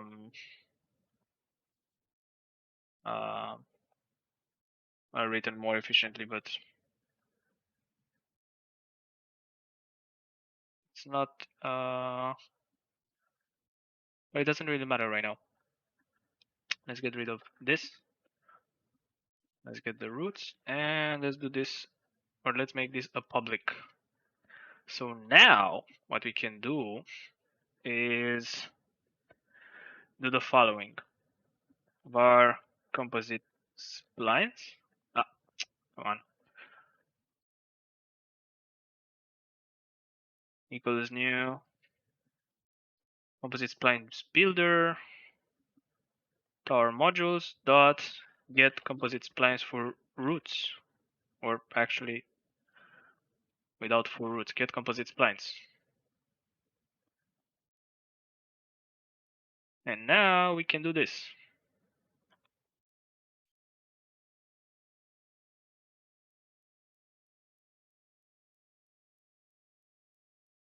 D dot tower data equals to whatever that is. D dot global tower data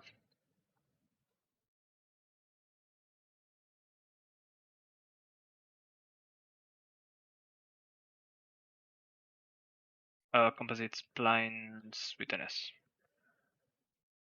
There you go. Also, the parent should be the container that transfer.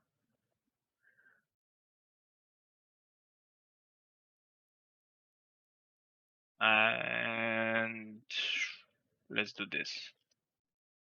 Let's actually make the container be the actual transform, because we don't care about the game object. Okay. And I think that is it. I think that is it for this. There are, let's do a public here because we're gonna use it from the outside. And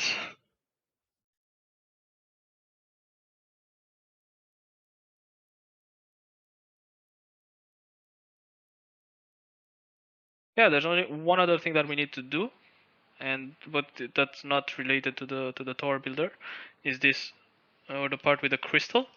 We have to set up the crystal and put it on the top of the tower, but that's not really important right now. But I think we have everything that we need to actually make this work. I think this is everything that we need. So let's try to use it, I guess. I am going to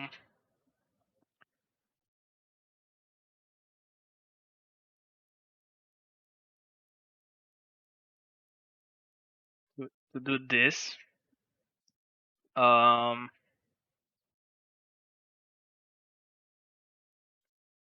the band is also going to change.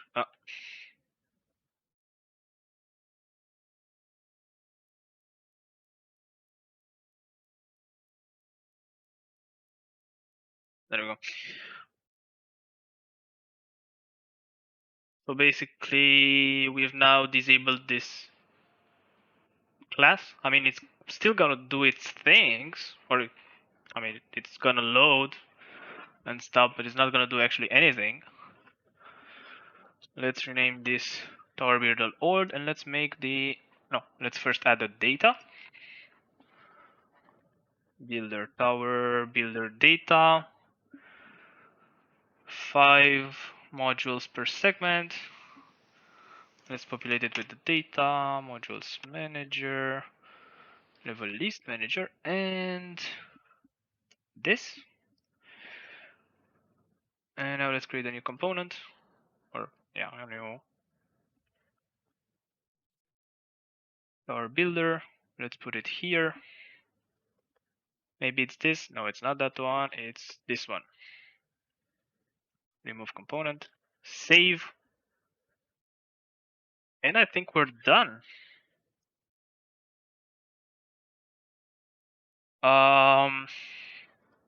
If this works,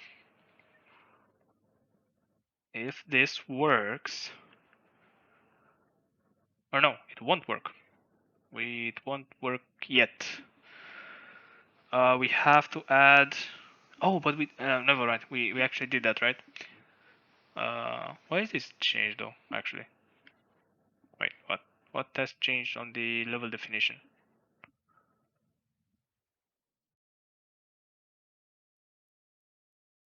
Oh,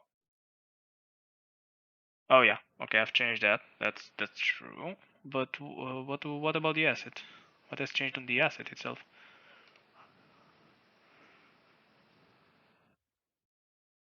Oh, we didn't have a tag before. Okay, I'm pretty. Oh, I might not have saved it before. Yeah, yeah. Okay, yeah. It's fair. I know what's happening.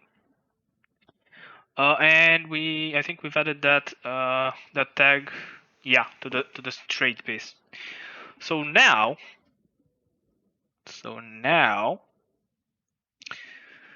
when we play the game, I think we should have a tower which only has straight pieces for the modules. Hopefully, that's the. Oh my god, it worked. And yeah, this is the thing that I said. Yeah, we need to take care of the crystal as well, but we're gonna do that later. But oh my god, oh my god, we actually have a tower which is only made out of straight pieces. Let's add the tag to what? Let's add it to the 180 data, 180 module, and 180 reversed, and remove it from the straight one. Save and let's play, and we should get only a spiral now.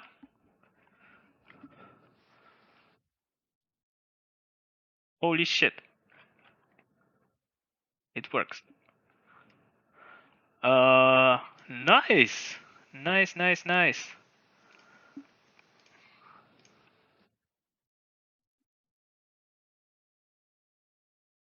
What else? What else can we do? Yeah, let's do combine and split. Save, play.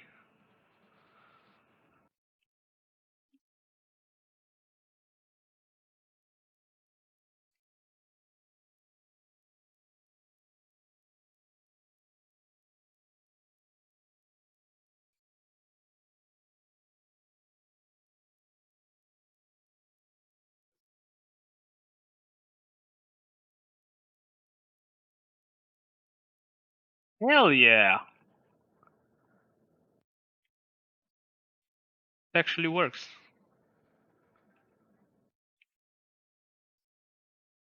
Cool. This is actually cool.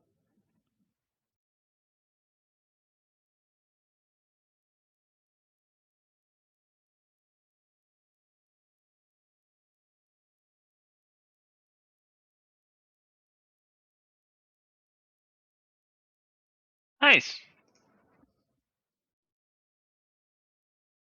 It's actually working. I was not expecting it to work the first time, but and we've also made the code much more cleaner.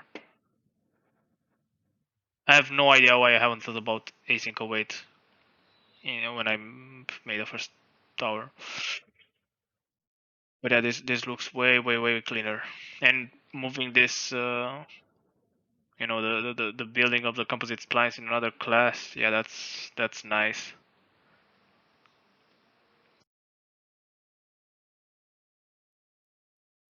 Awesome, awesome. Okay, now we only have to hook this expand functionality. So that's one. And the second thing is make the crystal work again and make it be positioned at the top of the tower. And there's actually one other thing that I want to see.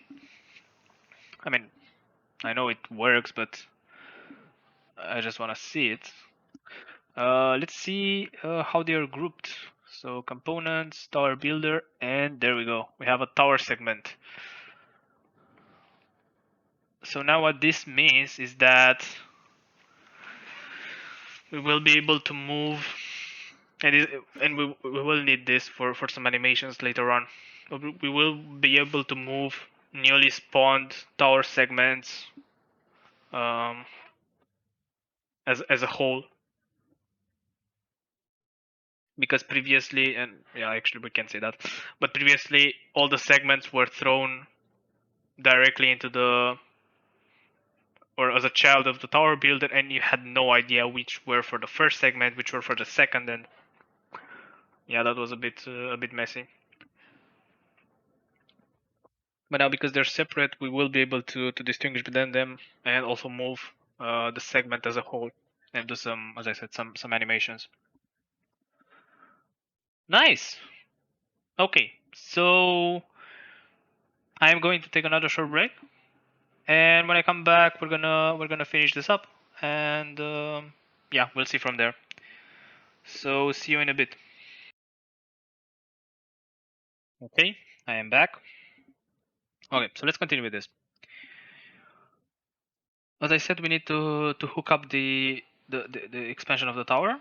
So let's do that. We are going to do the same way we had it previously with an event listener. So trigger tower builder. Come on, tower builder, and where is expand? It is not here because it returns a task. That's right. We can't return a task. I'm gonna return void.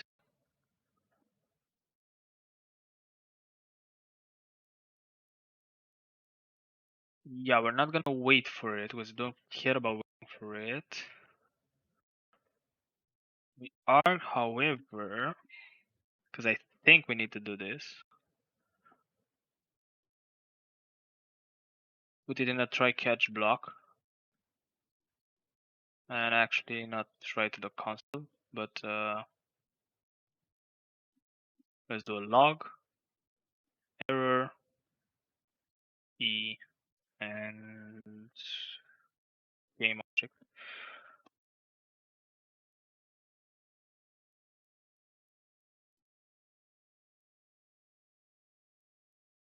Okay, that should do it, I think.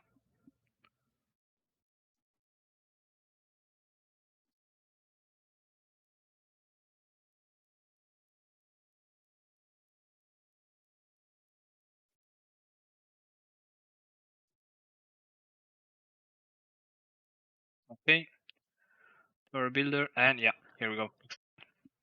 Let's save this. Let's remove this. Yeah, no, let's keep the crystal there for now. But let's play.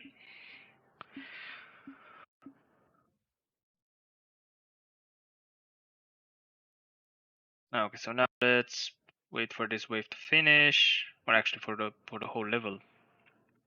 Let's make a laser here, which is like super powerful.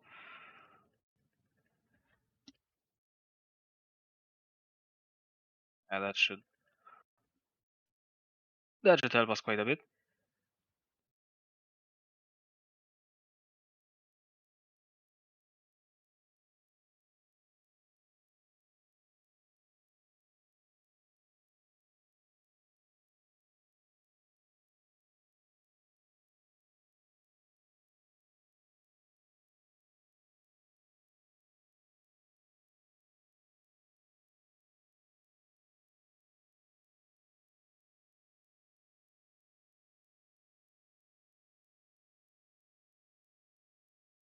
Okay, now we can expand the tower. Let's actually look at it. Ta-da! Let's also look at this and see, or show you exactly what I mean. There we go. So now we have this. Oh, that's cool.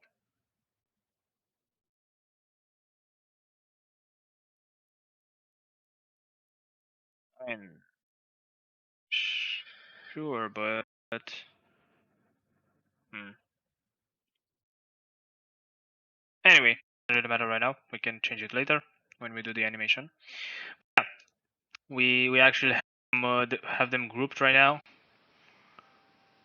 so we can move all of the splines and all of the modules uh, without yeah. We can move them by themselves. Can let's say we get rid of this. Let's just put it there. So now when we start the level, everything starts from here.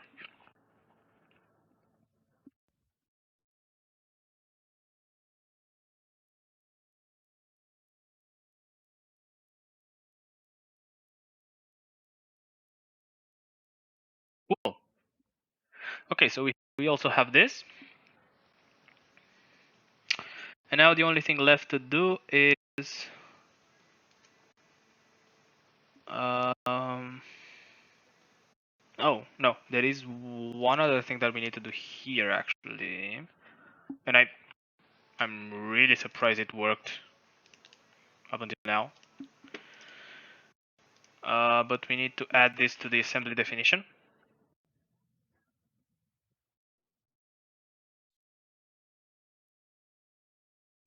That come on, start to compile. Runtime, yes please.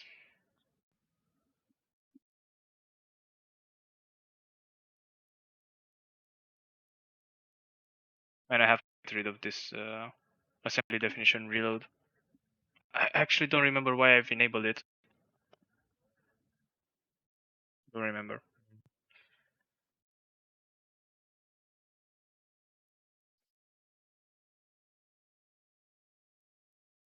Yeah, but I for sure want to get rid of it again because it's really annoying. I mean, actually, for compiling or when compiling the code, we're not gonna get rid of it. Yeah, only when we start a game. But anyway, yeah. So we did that, and now the other thing that I want to do is, or the last, and actually the last thing that we need to do is make a component for the crystal. Uh, runtime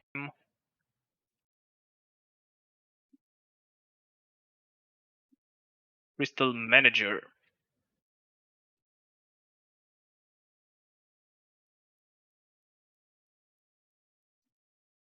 No, not mono behavior. This is gonna be entity component.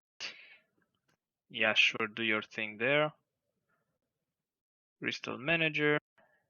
Let's make the data as well. Entity data. So let's see. What references do we need? We will need a reference. The tower builder, I guess. Um,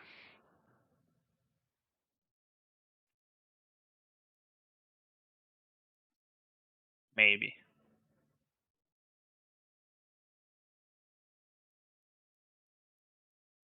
Uh, uh, yeah, we'll need for sure. We'll need a reference to the tower builder, tower, not builder, tower health, tower health. Yeah, tower health. Let's add the tab group tabs dot no tabs dot base group tabs dot generic tab. So yeah, we'll have the tower health here. We will let's see. We are not going to do anything in the load phase. Complete load. Oh no, never mind. We my bad. No, we are actually going to do something in the load phase. I don't have data yet. Data tower health dot on. Yeah, we need something similar to on health 0, except that we need it for on health change.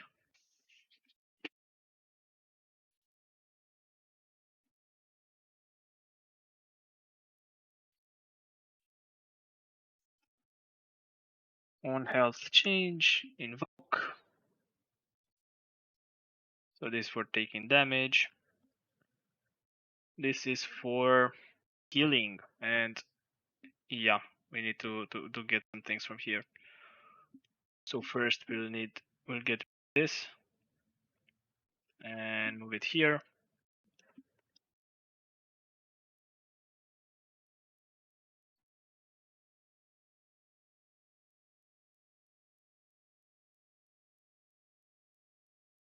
Health change plus equal update crystal update crystal.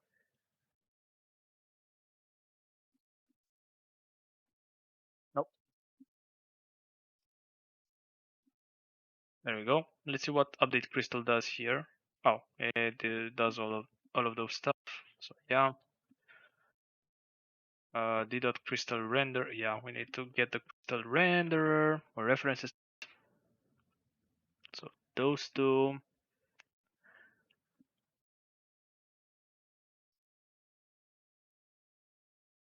Health percent. Health percent. No. It's gonna be D dot our health dot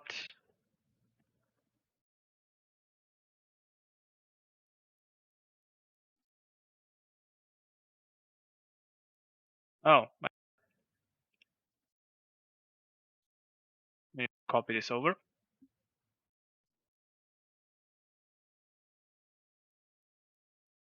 Private. So D dot our health dot health.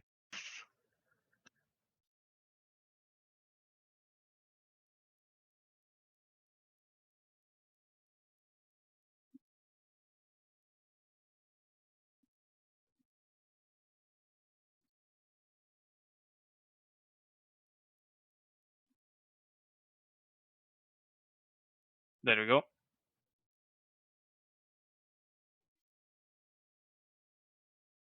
So now we can remove this from our health.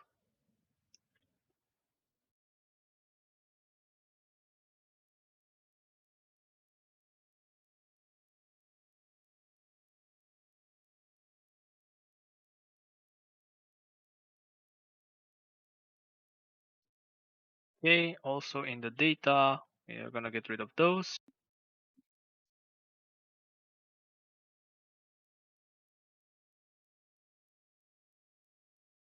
And also in the tower builder, we are going to add a public Unity event.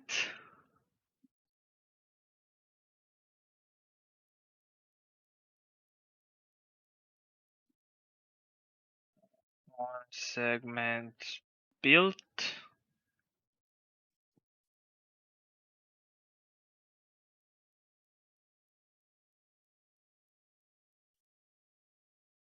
and event trigger.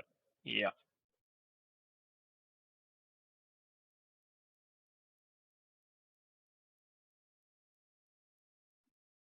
Now with this, we are going to go to the end of this, and here we're gonna say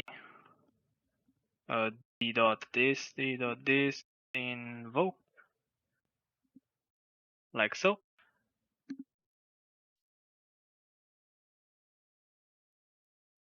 Now I think we have everything that we need for this to work. No. One other thing. Yeah, we need to public void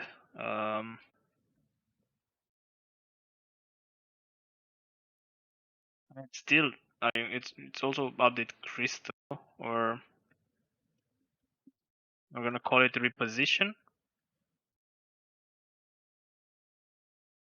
and what?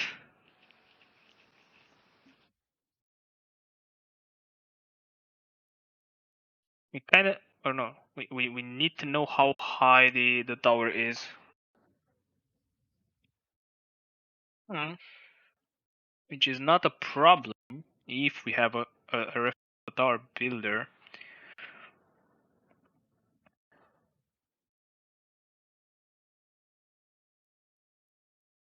Yeah, I know how to do it.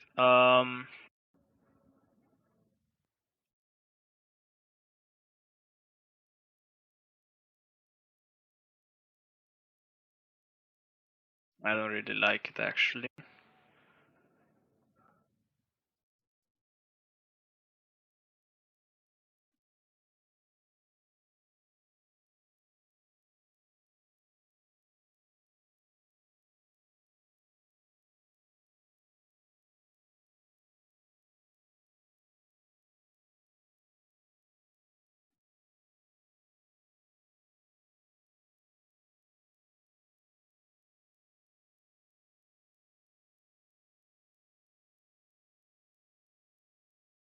Actually, let's copy from here.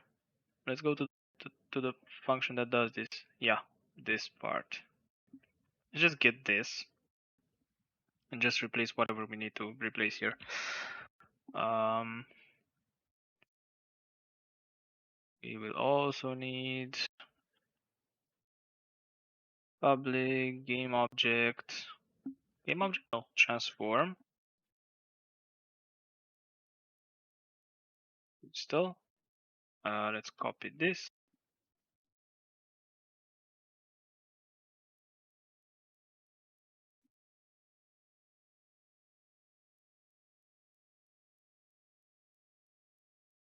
D dot tower builder dot d dot d. Oh, that's not the correct tower builder.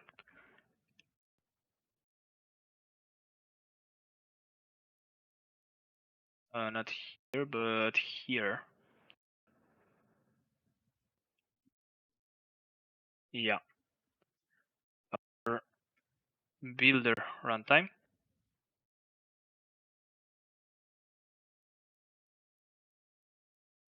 Oh, we need a tower builder. That's right. Now it makes much sense. I need tower data. That's what I need.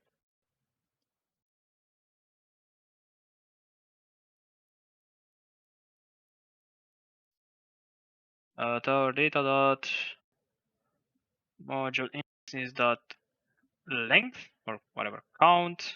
And oh yeah, we also need a reference global tower data. Public global tower data. Global tower data.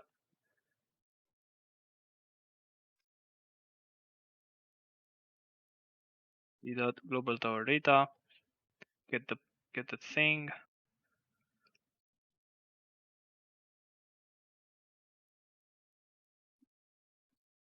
Okay, now I think I have everything I need to make this work. So first, let's make this new. Let's close the scripts. Let's go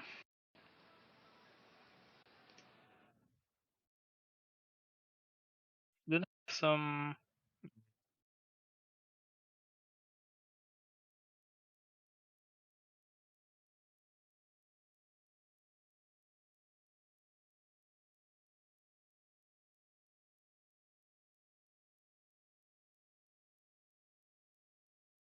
You know,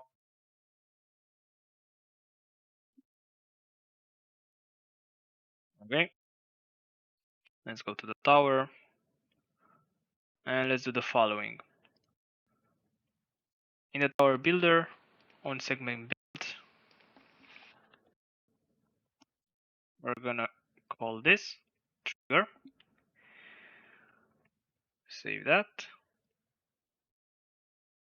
We need to make this new component, which is crystal. Let's actually copy this.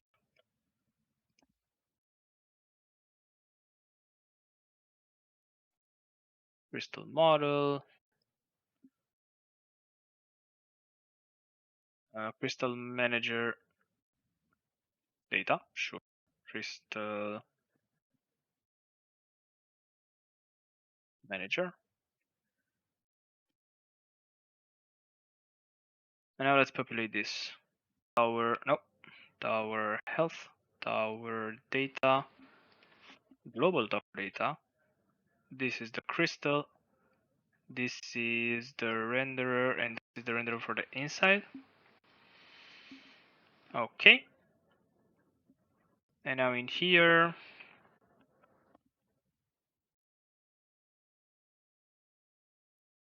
on this is built, we are going to reposition, crystal manager, reposition, save. Yeah, I think that's it. So let's try it.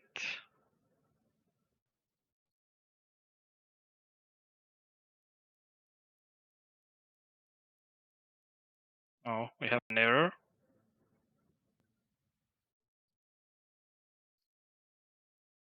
Get random module out of bounds. I'm assuming it didn't find anything, but why would it find anything? Why?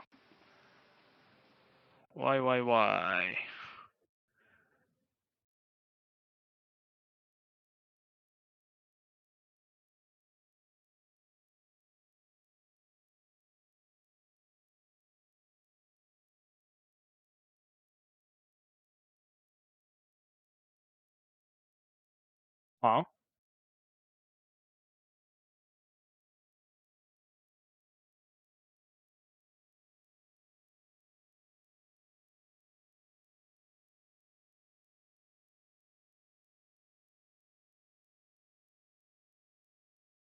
This doesn't make any sense.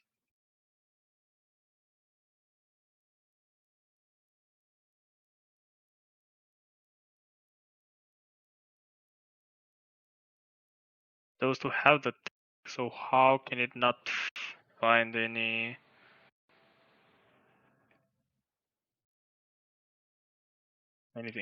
Why can't it find anything? Let's try it again. Let's attach the debugger. That would be smart.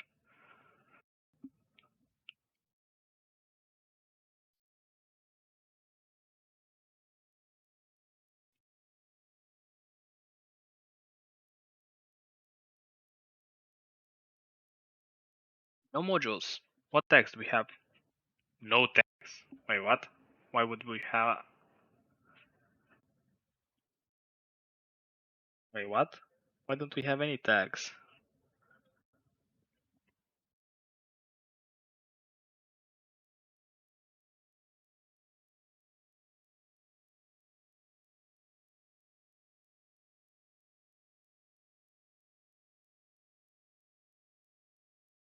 Level 2 is the current level?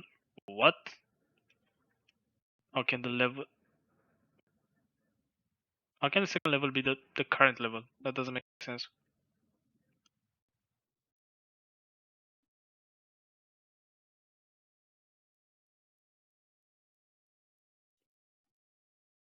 This makes no sense. Why are we starting with the second level? Let's put a. Okay, let's put a. Because this has not been yet respawned, that should. Uh, hmm.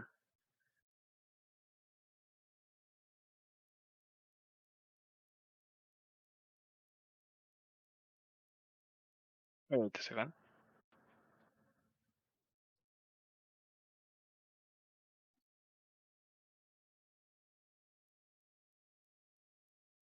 Make that 0 there.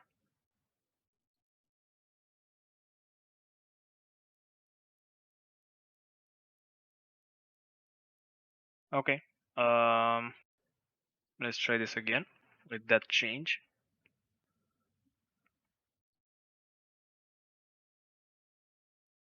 No, it can't be what I'm thinking of. I was thinking that maybe we were keeping a value from the last time that we've played, but we have the main release, so that value should be gone when we play the game. So we are here. Current level is 1. How the hell is 1? How the hell is it 1? Why is it 1? Anyway, let's go. Okay, now we're here. And we have one tag. And now it works. Very confused.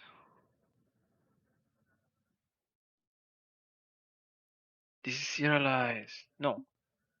No, it's something else. This is not. Wait. What?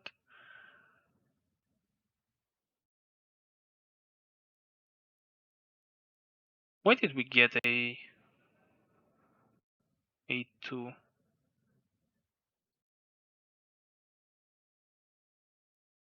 That's so strange.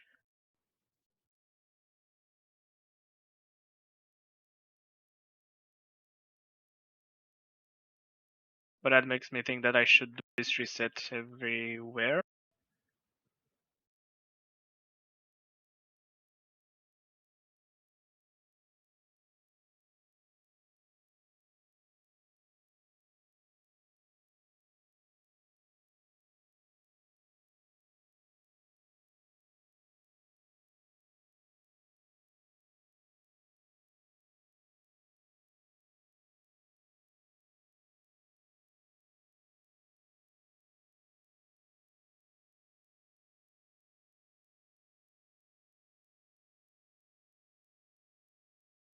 Okay. Let's try this again. Come on, exit play mode.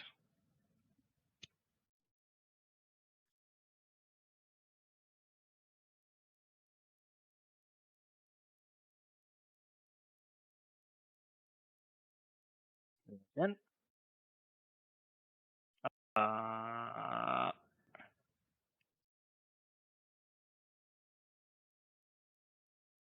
cool. We have the tower at the top of, or the crystal at the top of the tower. That is nice.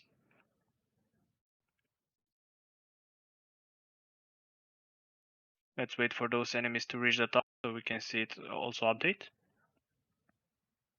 when it gets damaged. There we go. Nice. Cool. So that is done.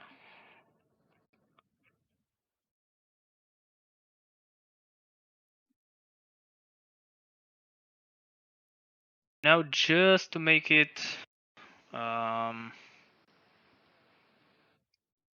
just so that it runs. We're gonna add this tag to all of the modules.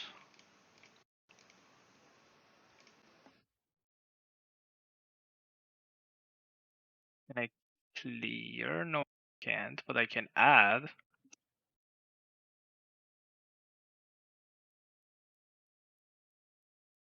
Move, combine, and split data. So now let's save. And they all have the same tag. Nice.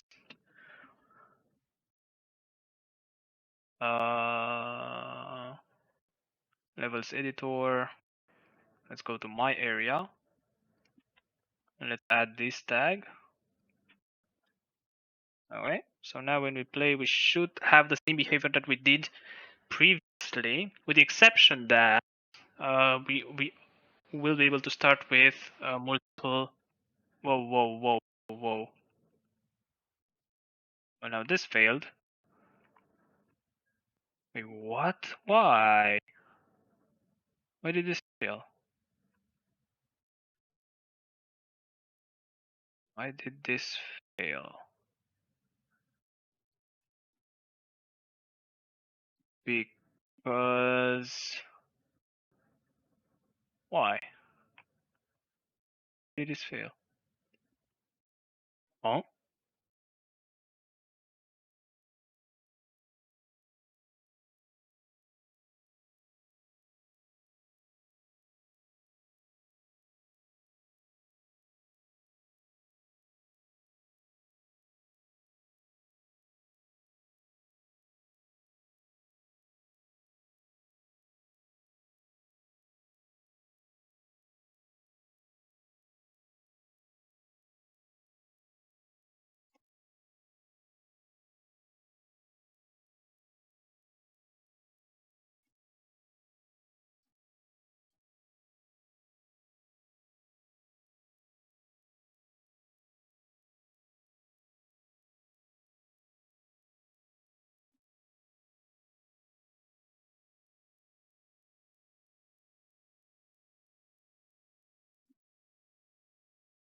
Oh, let's simplify things.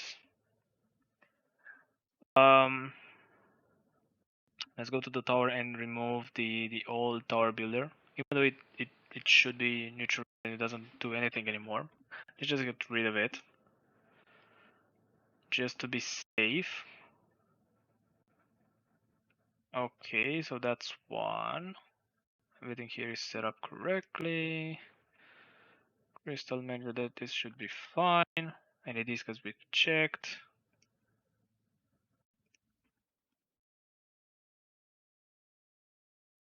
Okay, let's also get rid of the.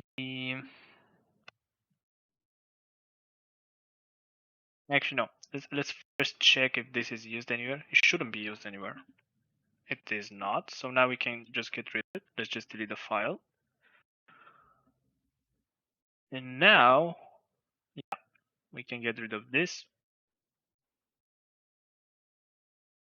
We don't need that method anymore. Get a random module. The tags and yeah. Actually, no. I'm gonna keep this private. Um,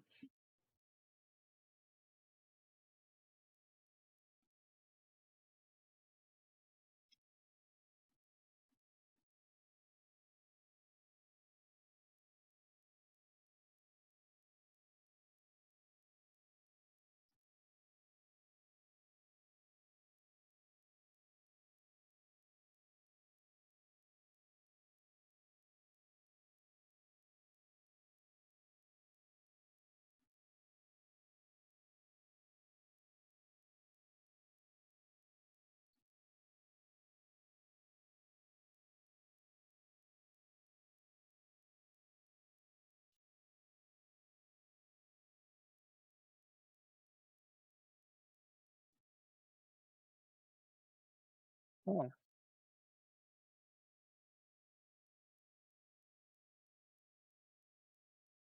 Yeah, no, we should apply tags and we should apply them here. So let's send the tags.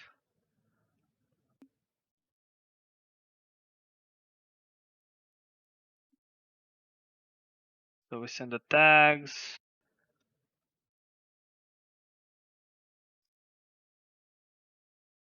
Okay, that's a little bit better.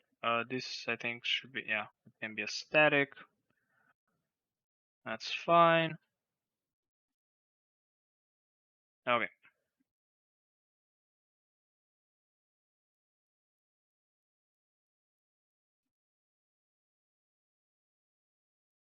Let's try it again.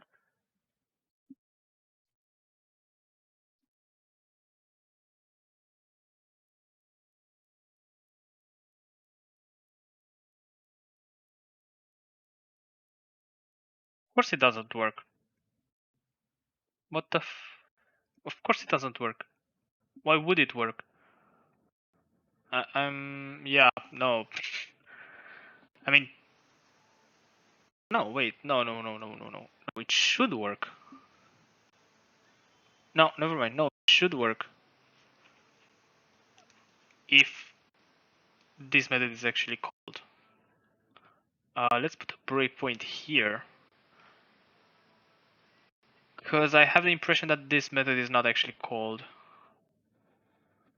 And if that's the case, yeah, that's why we have issues. What are the check? Okay, let's get rid of. No, delete, delete, done. Okay, yeah, I think this is not, or this is null. Pretty sure this is null. That's the problem. So we will check.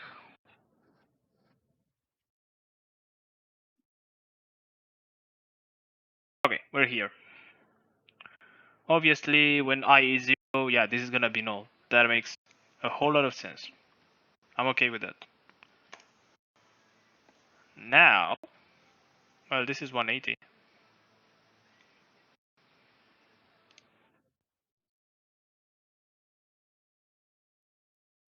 Wait, 180 and you give me... Wait, what? Is 180 and you give me a straight module? It doesn't make any sense.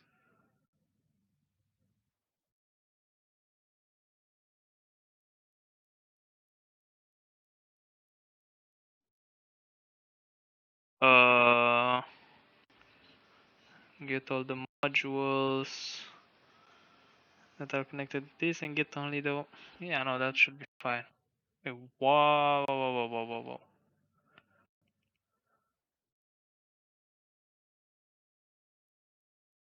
Okay. We need to better look at this. Because this is the... Or here's the problem. Yep.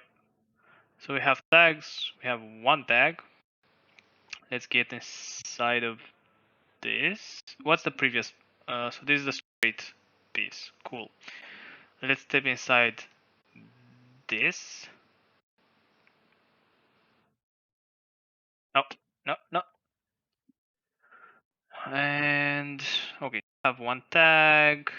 Um, we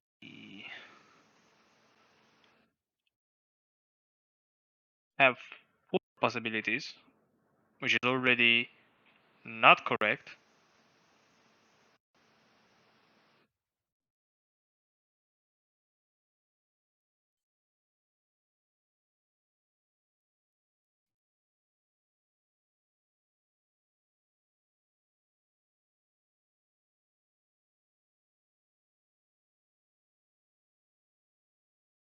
So the previous was a straight piece. We have 180. 180 is okay. Split is okay. 180 it's not.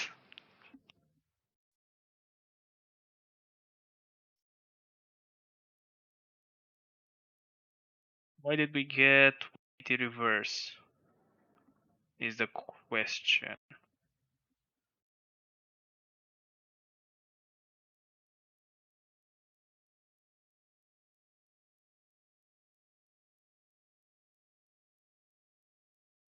Okay, let's put breakpoint here.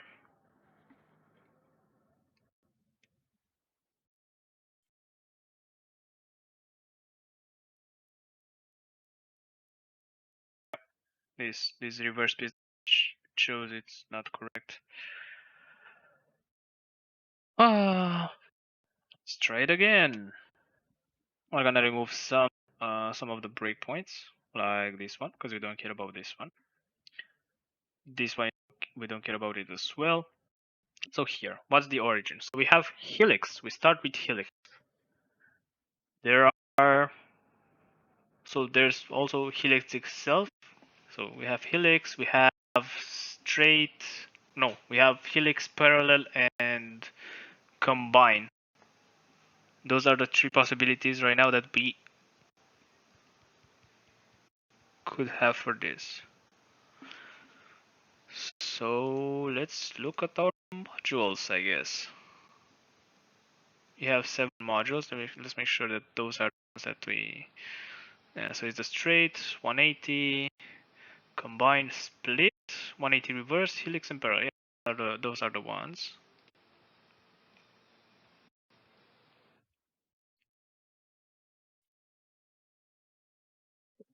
Helix, it has ports, and whatever the straight data, it has only one. So yeah, we get here. This is 180. Also one in port. We get rid of it. This is combined data. Yeah, this has 2 outports or 2 imports, and that matches with. So that is correct.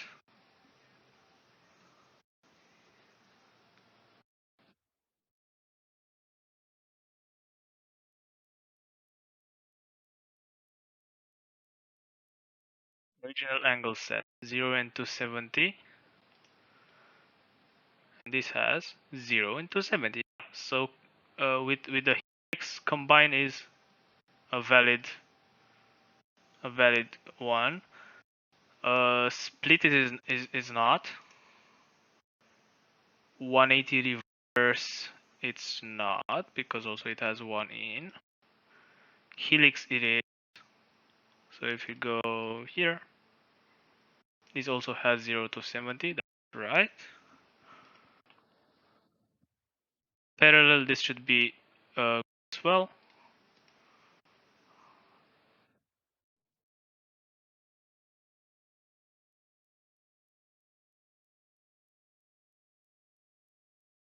Sure. If we do this and we, yeah, those two are equal. That's right. How does this work? Or is it actually, yeah, we want to know how it works.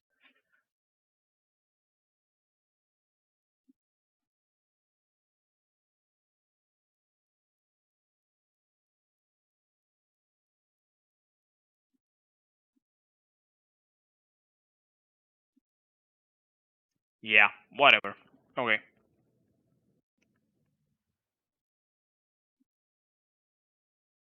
Oh, we got here again. What? Oh, because we are at the next module. Okay, use helix. That's okay.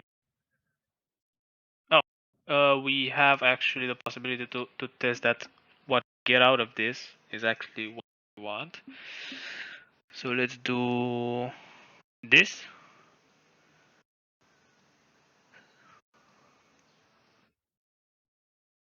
So let's refresh this. Three possibilities.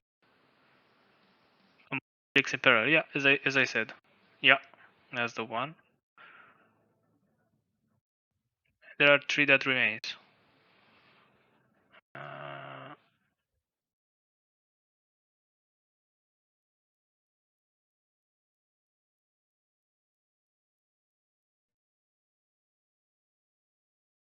Tower looks fine. This tower actually looks fine. Um,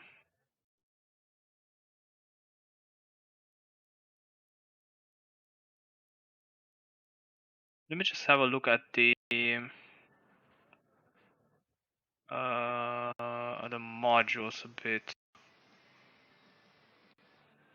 So 180. Oh, what? Oh no, I broke. Did I break something?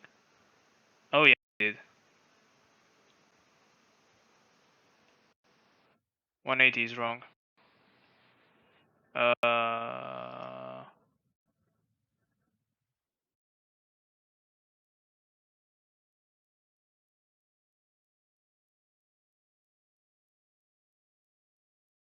Yep. The output should be there.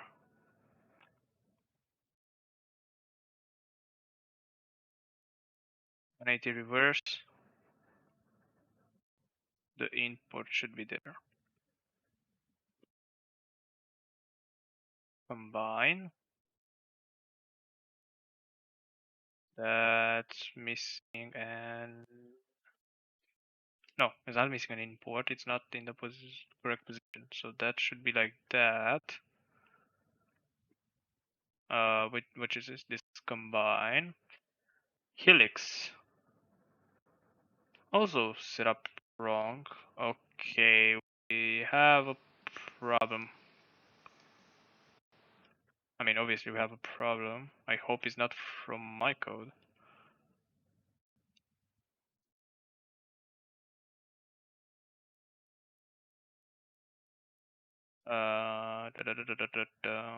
So what's this? Parallel. Let's look at split. Yeah, apparently the first in and out ports have been reset. No, actually this was good at 0. This is at 90. Or they were set to 0. Yeah. And this is fine. So now if we play, we should get a nice tower.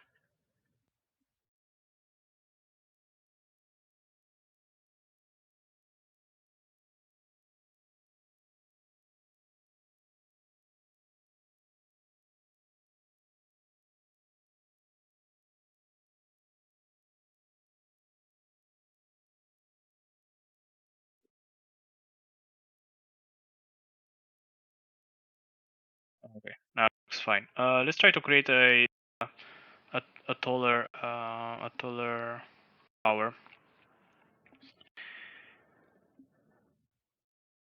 Let's say that we want 20 modules. I hope this is not blow up. Because I know the way we calculate the composite splice. It did not blow up. Nice. But let me make sure that it looks right. So this is combined, it's split, this is parallel, helix, combine, straight, split, parallel. 180 with 180 reverse. 180 reverse, parallel, helix again, and parallel. Nice. Okay, so the problem was not the code. The problem was some weird data in the modules. Cool. It might have done something, or it might have something to do with the fact that I selected them all and I added that tag here. Maybe it screwed them up in some way. I don't know. I mean, most probably is my fault. Some way. Pretty sure. Yeah, because as you can see, 180 had an error before. I mean, it had the error, but if you look at what has changed, only the tag has been added, nothing else. So yeah, I did something that broke all the modules. But thankfully I managed to understand the problem and get them back. We're good now. Any other the breakpoints. No. Okay, cool. It's actually cool. I've actually finished this task as well. Only 5 minutes over the estimated time, so that was a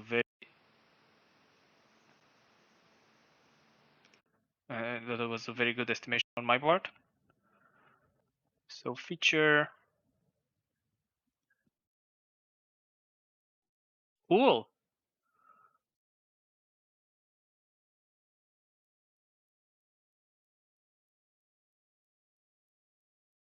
Cool. Yeah, let's publish this.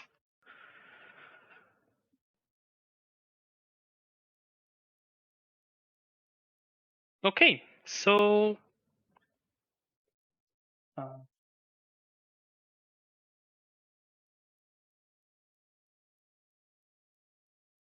yeah, so we have this as well. So this feature.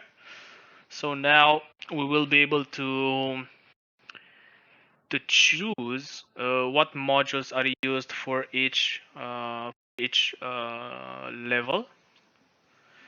We still have to take care of the problem that I've talked about a while ago, which is the fact that we have to make sure that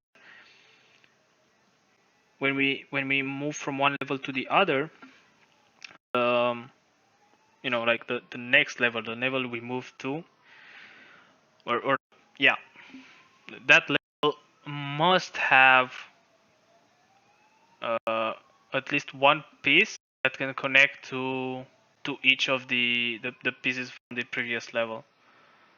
So with whatever piece the previous level has ended, the last piece of the tower, in the next level we must have a piece that can connect to that one. So we need to do some checks for this, and yeah, because if the or not if, but when the number of modules is gonna increase, um, the number of possibilities it's also gonna explode. So we will for sure need some tooling to track this thing. Otherwise, there might be some edge cases that we might not even get when we test the game ourselves.